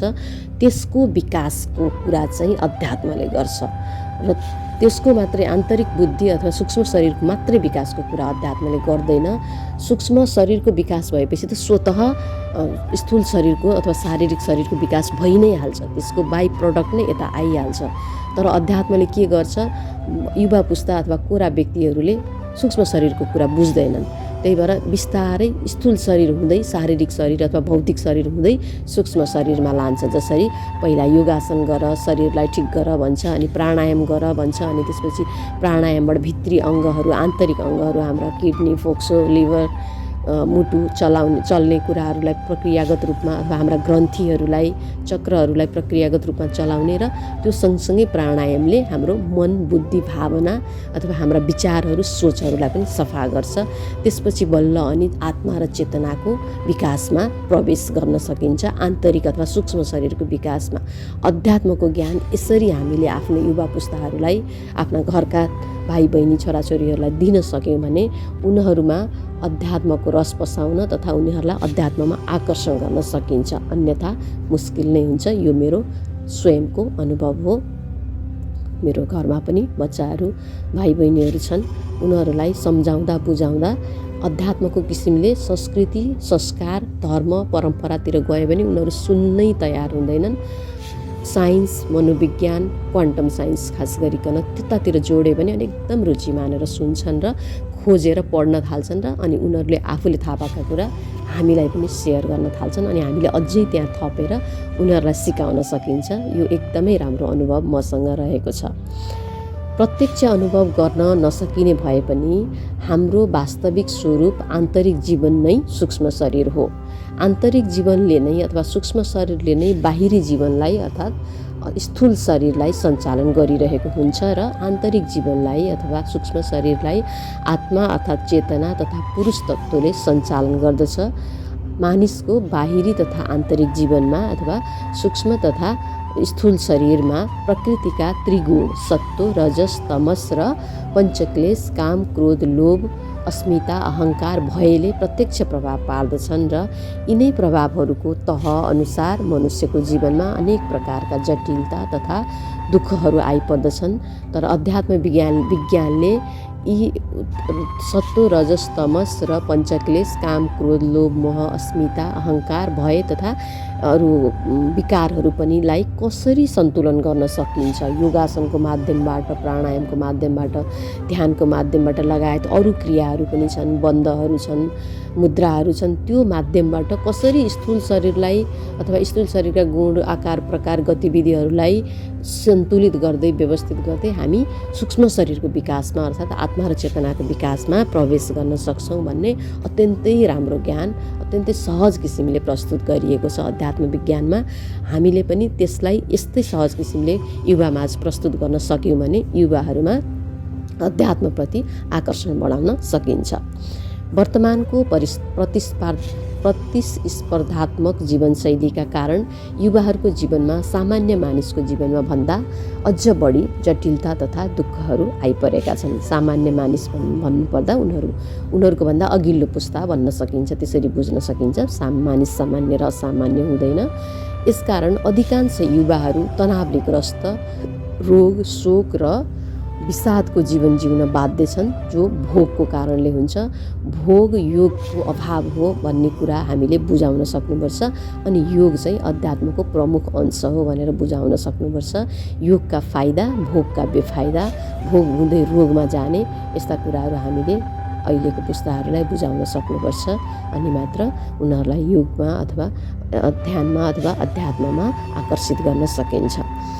युवा पुस्ताहरूलाई हामीले राम्ररी बुझाउन तथा सिकाउन सक्नुपर्छ कि तनाव नै जीवनको सबैभन्दा विकराल तथा सबै रोगहरू र समस्याहरूको जड हो र तनावको कारण चाहिँ हाम्रो प्रतिस्पर्धात्मक जीवनशैली, बिग्रेको आहार विहार विचार अनि खराब जीवनशैली, अव्यवस्थित जीवनशैली, यस्तै कारणले हाम्रो जीवनमा तनाव आउँछ। असन्तुष्टिहरू, प्रतिस्पर्धाहरू, अस्वीकारहरू, काम, क्रोध, लोभ, मोहहरू, तनाव आउने कारणहरू धेरै हुन सक्छन्। अस्वस्थ शरीर, अस्वस्थ सम्बन्ध, मान प्रतिष्ठाको हानि अथवा गरिबी दरिद्रता धेरै कारण हुन्छ तनावका कारणहरू र यसको तनावको औषधि तथा व्यवस्थापनको सही उपाय केवल अध्यात्म विज्ञानको प्रमुख तथा महत्त्वपूर्ण विषय योग र ध्यानमा छ।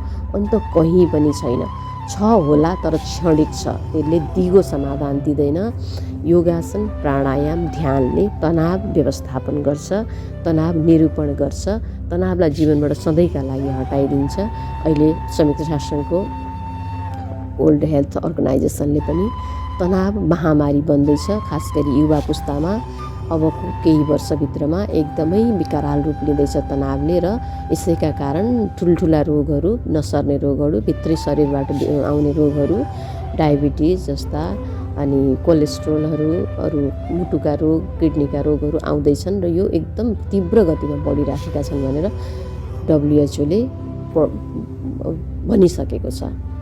यस कारणले हामीले युवाहरूलाई सुरक्षित राख्नलाई अध्यात्म विज्ञान उनीहरूको जीवनमा अनिवार्य रूपमा छिराउनु अति आवश्यक भइसकेको छ, कति पनि ढिलो नगरिकन। किनकि तनावको उपाय अथवा औषधि मात्रै अध्यात्म विज्ञानमा छ। अध्यात्म विज्ञानको पनि मुस्किल केही छैन। अध्यात्मभन्दा ठुलो ब्रड हिसाबले बुझ्ने हुनसक्छ योग साधनामा छ। योग साधनामा पनि ठुलो कुरा केही छैन। योगासन प्राणायाममा छ अनि ध्यानमा झन् राम्रोसँग छ। तर योगासन र प्राणायाम मात्रै गराउन सक्यौँ र थोरै केही धारणा गराउन सकियो अथवा उनीहरूलाई आँखा चिम्लेर बस्न सिकाउन, सकारात्मक विषय घटनाहरूमा लगाउन सक्यो भने तनाव एकदम मजाले सजिलैसँग व्यवस्थित हुनसक्छ।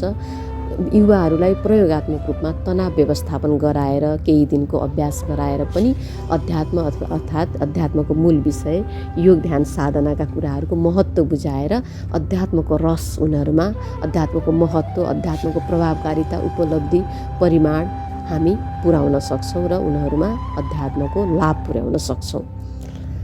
मानिसको जीवनमा आइपरेका तनाव र यसले निम्त्याएका तमाम समस्या तथा चुनौतीहरूलाई अध्यात्म साधनाको माध्यमबाट मानव शरीरमा अन्तर्निहित ऊर्जाका प्रमुख केन्द्र 7 मूल चक्रहरू क्रमशः मूलाधार, स्वादिष्ठान, मणिपुर, अनाहत, विशुद्धि, आज्ञा र सहस्रार चक्रहरूको जागरण गरेर सकारात्मक दिव्य ऊर्जाको प्रवाह शरीरका 4वटै आयामहरूमा, 5वटै आयामहरूमा सञ्चारित गरी जीवनकै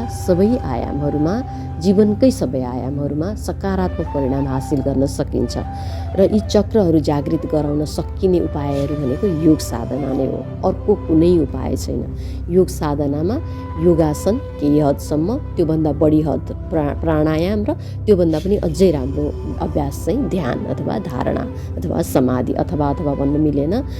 योगासन, प्राणायाम, धारणा, ध्यान र समाधि, यी 5 तहहरूले हाम्रो चक्रहरू जागृत गरिदिन्छन्, नाडीहरू जागृत गरिदिन्छन्। यो चक्र र नाडी जागृत भइसकेपछि हाम्रो स्थूल शरीर र सूक्ष्म शरीर दुइटै एक्टिभ हुन्छ, आरोग्य हुन्छ। यहाँ हाम्रो प्रतिभा, क्षमता, सकारात्मक गुणहरू सबै प्रस्फुटित भएर जीवन एकदम सहज हुन्छ। तनाव त कहाँ जान्छ, तनाव स्वतः व्यवस्थित हुन्छ। चक्रहरूमा सुसुप्त अवस्थामा रहेको दिव्य ऊर्जाको जागरण भएपछि यो दिव्य ऊर्जालाई कुण्डलिनी ऊर्जा भनिन्छ, जुन ब्रह्माण्डको महाऊर्जाको, समष्टि ऊर्जाको सानो रूप हो अथवा व्यष्टि ऊर्जा हो।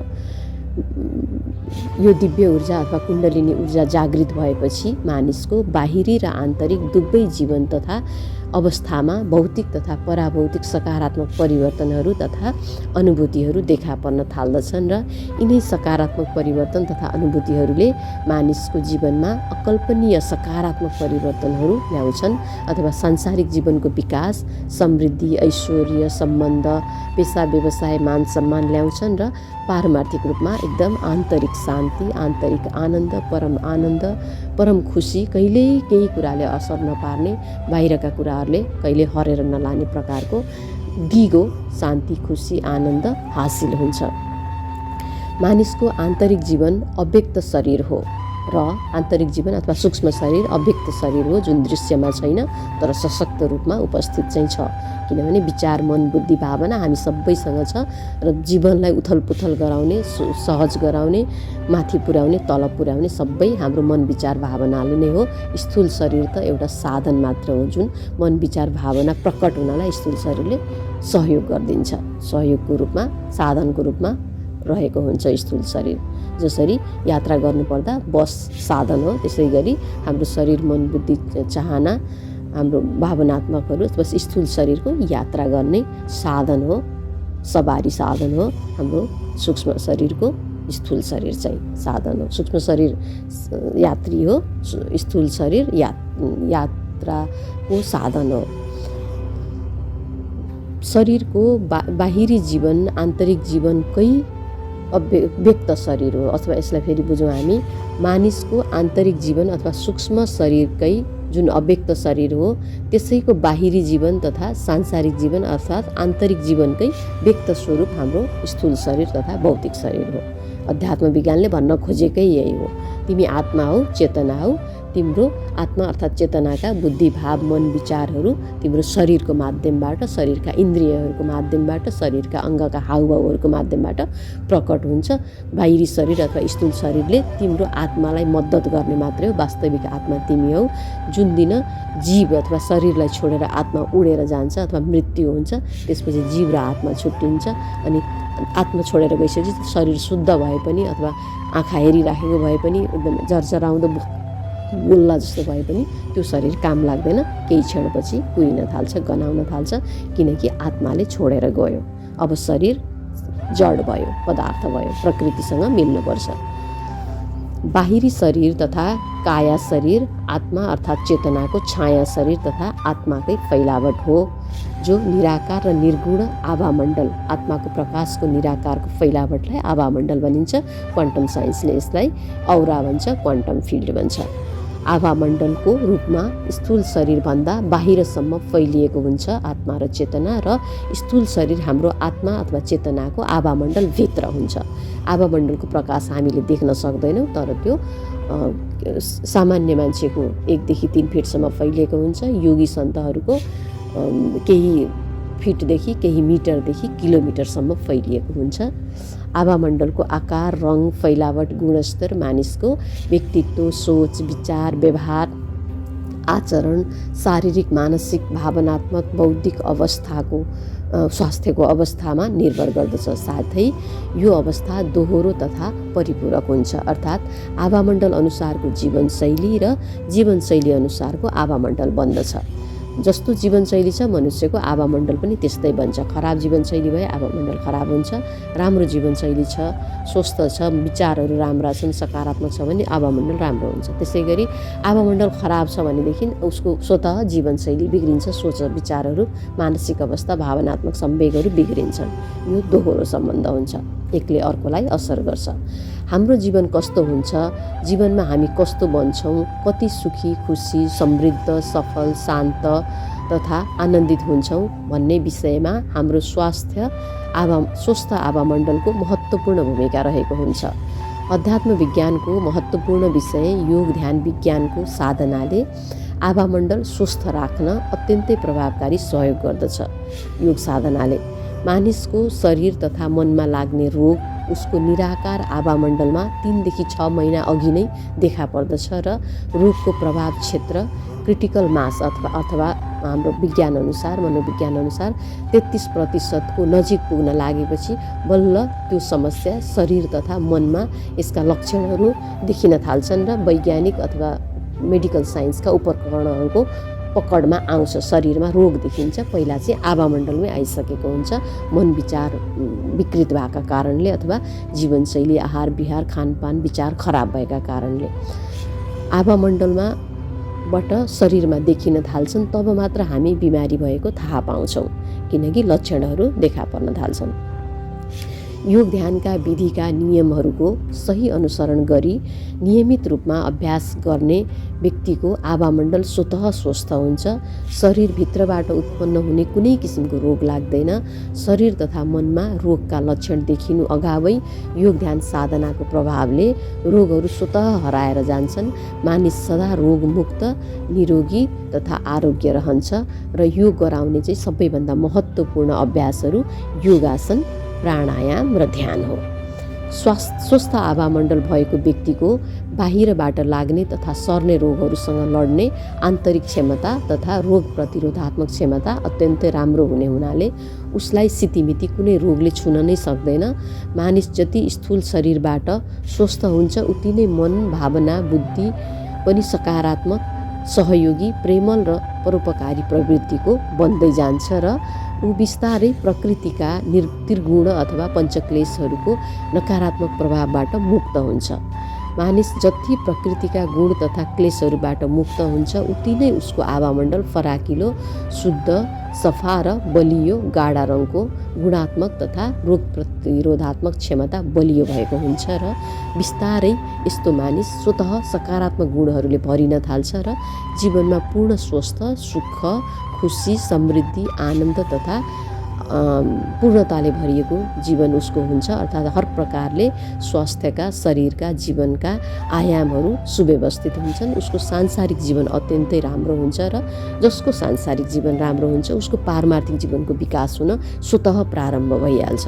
पारमार्थिक विकास मतलब उसको आत्मा अथवा चेतनाको विकास हुन स्वतः प्रारम्भ भइहाल्छ र उसलाई पराभौतिक अनुभवहरू, आध्यात्मिक, अलौकिक, दिव्य अनुभवहरू हुन प्रारम्भ हुन्छ र उसलाई स्वतः सांसारिक जीवन अथवा शरीर स्वस्थ, आरोग्य छ भने उसलाई स्वतः अध्यात्मप्रति रुचि बढ्दै गइहाल्छ।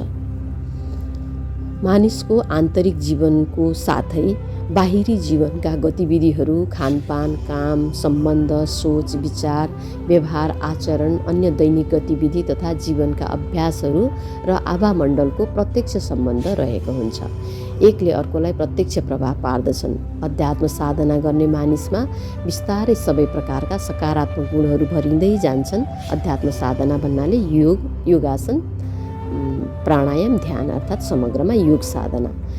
यस्तो व्यक्तिमा नराम्रा बानी, व्यवहार तथा आचरणहरू छन् भने पनि बिस्तारै ती बानी, व्यवहार तथा खराब आदतहरू छुट्दै जान्छन् र ऊ सकारात्मक बन्दै जान्छ र उसको झुकाव अध्यात्म साधनातिर स्वतः बढ्दै जान्छ र ऊ आध्यात्मिक तथा अध्यात्मवादी बन्दै जान्छ।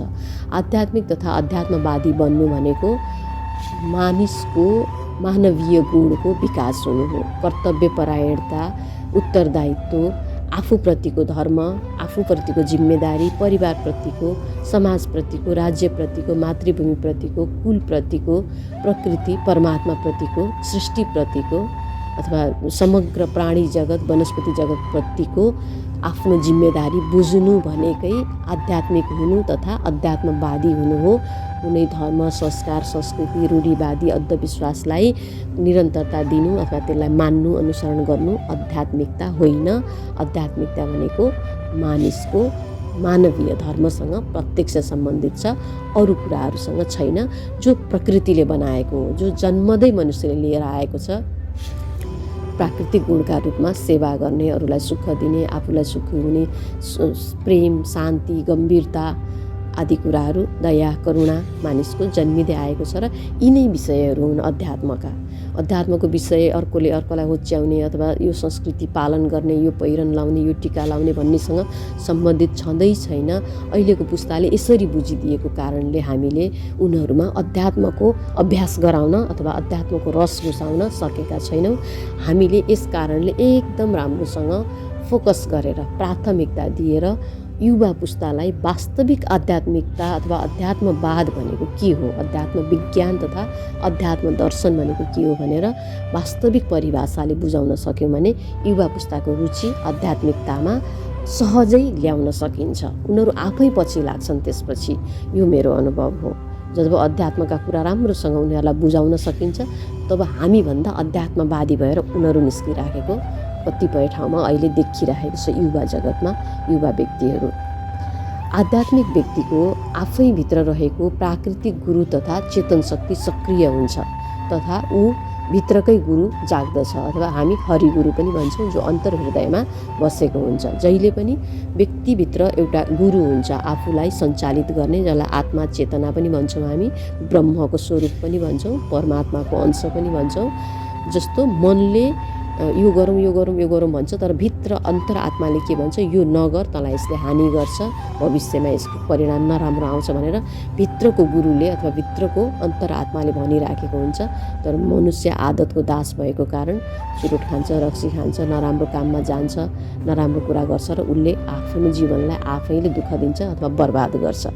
तर जो आध्यात्मिक छ, अध्यात्म योग साधना गरेको छ, अध्यात्म साधना गरेको छ, त्यो व्यक्तिको आन्तरिक गुरु तथा अन्तरात्मा अन्तर्चेतना एकदम जागृत हुन्छ र उसले मनलाई नियन्त्रण गर्न सक्छ, शरीरलाई नियन्त्रण गर्न सक्छ, खराब आदतहरूलाई निग्रह गर्न सक्छ। अध्यात्म साधना गरेको व्यक्तिको, अध्यात्म साधना नगर्ने व्यक्तिको चाहिँ मन अनियन्त्रित हुन्छ, मन चाहिँ उमाथि हावी हुन्छ, ऊ मनको दास हुन्छ। तर हुनुपर्ने चाहिँ मन उसको दास अथवा मन उसको नोकर हुनुपर्ने हो। अहिलेको वास्तविकता भनेको मनुष्य मनको दास अथवा मनको नोकर भएको छ, उल्टो भएको छ। यसकारण तनावमा गएको छ, रोग शोकमा, भोकमा, गरिबीमा, दरिद्रतामा गएको छ। तर जसले अध्यात्म साधना गर्छ त्यो व्यक्ति मनको मालिक हुन्छ। मन नै सबै थोक हो, विचार नै सबै थोक हो, विचारहरूको समूह मन हो। मनलाई आफ्नो नियन्त्रणमा राख्न सक्ने बित्तिकै जीवन व्यवस्थित भइहाल्छ, स्वास्थ्य व्यवस्थित भइहाल्छ, सम्बन्ध, मान सम्मान, पेसा, व्यवसाय, अध्ययन, जे पनि हाम्रा जीवनका आयामहरू छन् सबै व्यवस्थित हुन्छन्। अध्यात्म नै मूल साँचो हो हाम्रो हर प्रकारले हाम्रो जीवनका आयामहरू व्यवस्थित गर्नका लागि। यो कुरा हामीले युवा पुस्तालाई राम्रोसँग बुझाउनुपर्छ, बुझाउन सक्नुपर्छ।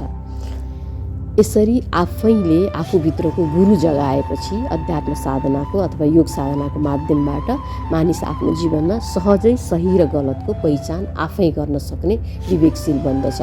किनभने भित्रको गुरु जाग्नु भनेकै मनुष्यले सकारात्मक र नकारात्मक कुरा, सही र गलत कुरा छुट्याउन सक्नु हो। आफूभित्रको गुरु तथा चेतनाको जागृति भएपछि तमस रजस गुणको बाहुल्यता भएका मानिसहरू बिस्तारै सत्व गुणमा स्थित हुँदै जान्छन् र सत्वगुणी मानिसहरू अध्यात्म साधनाका माथिल्ला तहहरूमा पुग्दछन् र बिस्तारै आफ्नो वास्तविक स्वरूप आत्मको बोध मार्ग अनि आत्म साक्षात्कार हुँदै मुक्ति मोक्ष प्राप्त गर्दछन्। अर्थात् आफ्नो आत्यन्तिक स्रोत अथवा आफ्नो मूल स्रोत परमात्मा तथा परमपितामा स्थित भएर जन्म र मृत्युको दुःखदायी चक्रबाट, संसारको भवसागरबाट सदाका लागि मुक्त हुन्छन्। यो मोक्षको अवस्था अथवा निर्वाणको अवस्था अथवा इटर्नल लिबरेसनको अवस्था हो, जस पश्चात फेरि जन्मेर आउनु पर्दैन र यो संसारको भवसागरमा फेरि दुःख पाइराख्नु पर्दैन। तसर्थ पूर्णताले भरिएको जीवन प्राप्त गर्न, जीवनमा दुःखहरूको निवृत्ति र आनन्द प्राप्त गर्न र परमात्मामा स्थित भई मोक्षमा उपलब्ध हुन अथवा मोक्ष प्राप्ति गर्न सबैका लागि अध्यात्म साधना तथा अध्यात्मका मूल विषय योग ध्यानका अभ्यासहरू अथवा साधनाहरू, योगासन प्राणायाम ध्यानका व्यवहारिक अभ्यासहरू, प्रयोगात्मक अभ्यासहरू नियमित रूपमा गर्नु महत्त्वपूर्ण र अनिवार्य हुन्छ। युवा पुस्ताहरूलाई यसमा यो साधना गराउँदै गराउँदै उनीहरूमा परिवर्तन ल्याएर उनीहरूमा अध्यात्मको सैद्धान्तिक र व्यवहारिक दुवै प्रकारका रसहरू घुसाउन सकिन्छ। हाम्रो अर्को विषय रहेको छ मानिसको जीवनमा योग ध्यानको उपयोगिता। ध्यान के हो भन्ने सन्दर्भमा तत्त्वज्ञानी प्रज्ञावान पुरुषहरू अर्थात् बुद्धत्व प्राप्त सिद्ध आत्मा तथा चैतन्य चेतनाहरू भन्ने गर्दछन्। ध्यान अग्नि हो जसले मानिसका सबै दुःखहरू जलाउँछ। ध्यान रेती हो अथवा तीखो धार हो जसले मानिसका क्षमता तथा प्रतिभाहरूमा अझ धारिलो तथा तेजिलो साँध लगाउँछ। ध्यान मदानी हो जसले मानिसमा खास गरी युवाहरूमा सही मार्ग निर्देशनको अभावका कारण अस्तव्यस्त अवस्थामा रहेका अनन्त विषयका ज्ञान, प्रतिभा, क्षमता, जोश जाँगर, उत्साह, नवीनतम सोच, सृजनशीलता, रचनात्मकता आदिलाई राम्ररी मथेर पारेर त्यसबाट जीवनमा आवश्यक पर्ने महत्त्वपूर्ण विषयहरूलाई न्वाउनी झैँ माथि माथि ल्याइदिन्छ र कम महत्त्वका तथा अनावश्यक विषय तथा घटनाहरूलाई तल तल राखिदिन्छ, ताकि व्यक्तिलाई आफ्नो जीवनको लक्ष्य तय गर्न सहज होस् तथा सहज मार्ग निर्देशन मिलोस्। ध्यान दिव्य प्रकाश पनि हो, जसले जीवनमा रहेका सम्पूर्ण अन्धकार रूपी सबै दुःखहरू देखाइदिन्छ र दुःखहरूबाट बाहिर निस्कने तथा आनन्द प्राप्त गर्ने उज्यालो मार्ग प्रशस्त गर्दछ। ध्यान औषधि हो, जसले मानिसका 5वटै शरीरका आयामहरूमा लाग्ने रोगहरूबाट मुक्त गराउँछ। यस अर्थमा ध्यान के हो भन्दा पनि ध्यान के होइन चाहिँ भन्ने कुरा सान्दर्भिक हुन आउँछ। तसर्थ ध्यान अति उपयोगी अध्यात्म साधना पद्धति हो। ध्यानले मानव जीवनलाई पूर्णताले भरिदिन्छ। मानव जीवनका सबै फोहोर मैलाहरू कुचोले बढारे जस्तो बढारेर मनुष्यलाई सफा गरिदिन्छ। उसका सबै आयामहरू शरीरका, स्वास्थ्यका, जीवनका टर्च लाइट जस्तो काम गर्छ। एकदम बाटो सिधा देखाइदिन्छ। टर्च लाइटको फोकस लाइटले जसरी सिधा बाटोमा चाहिँ उज्यालो देखाइदिन्छ, ध्यानले त्यसै गरी हेलोजन लाइट अथवा टर्च लाइट, फोकस लाइटको किसिमले मनुष्यलाई मार्ग निर्देश गर्छ। साथै योग के हो भन्ने सन्दर्भमा तत्त्वज्ञानी, प्रज्ञावान, चैतन्य आत्माहरू तथा सिद्ध आत्माहरू भन्ने गर्दछन्, योग ध्यान साधनालाई सहज, सरल तथा सम्भव गराएर समाधिको अवस्थासम्म पुर्याउने अति महत्त्वपूर्ण राजमार्ग हो, जसले योग साधनाका बहिरङ्ग र अन्तरङ्ग अथवा अष्टाङ्ग योगका 8वटा चरणहरू यम, नियम, आसन, प्राणायाम, प्रत्याहार र अन्तरङ्ग चरणहरू धारणा, ध्यान, समाधिमा पुग्न मद्दत गर्दछ। यसकारण योग साधना, ध्यान साधना अत्यन्तै महत्त्वपूर्ण छ हर कोहीको जीवनमा, खास गरी युवा पुस्तामा। उनीहरूको जीवनलाई सहज गराउन, तनावबाट मुक्त गराउन, आरोग्यता दिलाउनका लागि। यसकारण योग साधना, ध्यान साधना बुझाउनलाई अध्यात्म साधनाको सैद्धान्तिक ज्ञान र व्यवहारिक ज्ञान दुवै मसिनोसँग दिएर मात्रै हामीले युवाहरूलाई अध्यात्म ज्ञानको रस बसाउन सक्दछौँ, उनीहरूलाई अध्यात्ममा आकर्षण गर्न सक्दछौँ। अर्को शीर्षक रहेको छ, युवाहरूलाई अध्यात्म दीक्षित कसरी र कसले गराउने। अध्यात्म साधनाले मानिसभित्रका क्षमता, प्रतिभा तथा सकारात्मक गुणहरूको प्रस्फुटन तथा विकास गरेर मानिसलाई पूर्ण मानव बन्न मद्दत गर्ने भएकोले आगामी दिनहरूमा योजनाबद्ध किसिमले युवाहरूलाई अध्यात्म साधनाका अभ्यासहरू सिकाउने, व्यवस्था मिलाउने कामलाई प्राथमिकतामा राखेर अगाडिका कदमहरू चाल्नुपर्दछ। यो अति महत्त्वपूर्ण र कति पनि विलम्ब नगरिकन गर्नुपर्ने काम व्यक्ति, परिवार, समाज, राज्य सबैले बराबर दायित्व लिएर अगाडि बढ्नु अत्यावश्यक हुन्छ। एक व्यक्तिले अर्को व्यक्तिलाई, आफ्नो परिवारलाई, समाजलाई, समुदाय तथा समग्र राष्ट्रलाई अध्यात्म साधनाको आवश्यकता, महत्त्व र प्रयोगात्मक अभ्यासका विषयहरू सिकाउनु पर्दछ। यस काममा सबैभन्दा प्रभावकारी भूमिका घरका अभिभावकले, शैक्षिक संस्थाका गुरुहरूले, शिक्षक शिक्षिकाहरूले, समाजमा सामाजिक अभियन्ताहरूले गर्न सक्दछन् र राज्यले राष्ट्रव्यापी रूपमा अथवा राज्यको मूलधारमा ल्याएर लागू गर्ने तथा हुने गरी आवश्यक योजना तथा कार्ययोजनाहरू, नीति नियमहरू, रणनीति तथा कार्यनीतिहरूको निर्माण गरेर राज्यका सबै क्षेत्र, तह र तबकाहरूमा कडाइका साथ कार्यान्वयनको आह्वान तथा निर्देशन गरेर सबैभन्दा महत्त्वपूर्ण र प्रभावकारी भूमिका निर्वाह गर्न सक्दछ युवाहरूमा अध्यात्मको रस पसाउन तथा अध्यात्ममा युवाहरूलाई आकर्षित गर्नका लागि।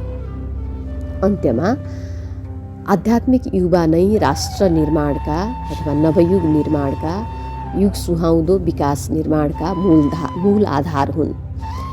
अध्यात्म पाकेको मानिसको जीवनको सबैभन्दा ठुलो तथा महत्त्वपूर्ण मूल्य करुणा, दया र सर्वकल्याण हो। करुणा, दया र सर्वकल्याण अध्यात्मको मूल विषय तथा अध्यात्मको प्राणको ज्ञान युवाहरूमा भरेर युवाहरूमा रहेको समय सान्दर्भिक ज्ञान, सृजनशीलता, नवीन विचारहरू, काम गर्ने जोस, जाँगर, क्षमता, प्रतिभा, साहस, आँट, उच्चतम आँट, आत्मविश्वास, आत्मबललाई उच्चतम उपयोग गरेर सारा जगतको कल्याण गर्न र युग सुहाउँदो नवयुग निर्माण गर्न सकिन्छ। तसर्थ युवाहरूलाई अध्यात्मको मूल प्रवाहमा ल्याउन कति पनि विलम्ब नगरी आगामी कदमहरू अगाडि बढाउँ। सबैजनाले यसमा हातेमालो गरौँ। युवाहरूलाई अध्यात्ममा नल्याइकन हाम्रो व्यक्तित्व विकास, समाजको विकास, परिवारको विकास, राज्यको विकास, प्रकृतिको विकास, जगतको विकास, सृष्टिको विकास हुन सम्भव छैन आजको परिस्थितिमा। किनभने आजको परिस्थिति अत्याधुनिक विकास, निर्माण, संरचना, भौतिक विकासका कारण, औद्योगिक विकासका कारण, उपकरणहरू, सूचना प्रविधिको विकासका कारण एकदम अनियन्त्रित भएर कुबाटोमा लागिरहेको छ र यसले हामीलाई नै बेफाइदा पुर्याइरहेको छ। किनकि यी प्रगतिहरूलाई नियन्त्रण गर्ने अध्यात्म विज्ञान तथा अध्यात्म साधना गरेका व्यक्तिहरूको कमी भयो। जति अध्यात्म विज्ञानको अभाव हुन्छ, अध्यात्म साधनाको अभाव हुन्छ, व्यक्ति त्यति अराजक, अनुशासनहीन, अनैतिक बन्दै जान्छ र यस्तो व्यक्तिहरूको समूहले समाजलाई अधोगतितिर लाने निश्चित छ। यसकारण समाजलाई, परिवारलाई, व्यक्तिलाई, राज्यलाई, प्रकृतिलाई मूल प्रवाहमा ल्याउन, सृष्टिलाई नै, ब्रह्माण्डलाई नै विकासको मूल प्रवाहमा अथवा सही विकास, सकारात्मक विकास, अनुशासित जीवन, सर्वकल्याणको जीवन, विश्व बन्धुत्वको भावना, आरोग्य जीवनमा ल्याउन, फर्काउनका लागि युवाहरूमा अध्यात्म साधनाको बीज रोप्नु, युवाहरूमा अध्यात्मप्रति आकर्षण बढाउनु, युवाहरूमा अध्यात्मको रस पसाउनु र उनीहरूलाई आध्यात्मिक बनाउनु तथा अध्यात्मवादी बनाउनुको अर्को कुनै विकल्प हामीसँग छैन। यसैले यो काम हामीले अविलम्ब अब गर्नु आवश्यक छ। यो अध्यायको हाम्रो शीर्षक थियो युवा अध्यात्म र युवा र अध्यात्म। युवालाई अध्यात्ममा कसरी आकर्षित गर्न सकिन्छ भन्ने मूल विषय थियो। हामीले यो सन्दर्भलाई, यो विषयलाई यहीँ समापन गर्दैछौँ। अर्को अध्यायमा फेरि भेट्नेछौँ युवा र अध्यात्म सम्बन्धी विषयमै। त्यतिन्जेलसम्मको लागि हरिओम, धन्यवाद, शिवोहम।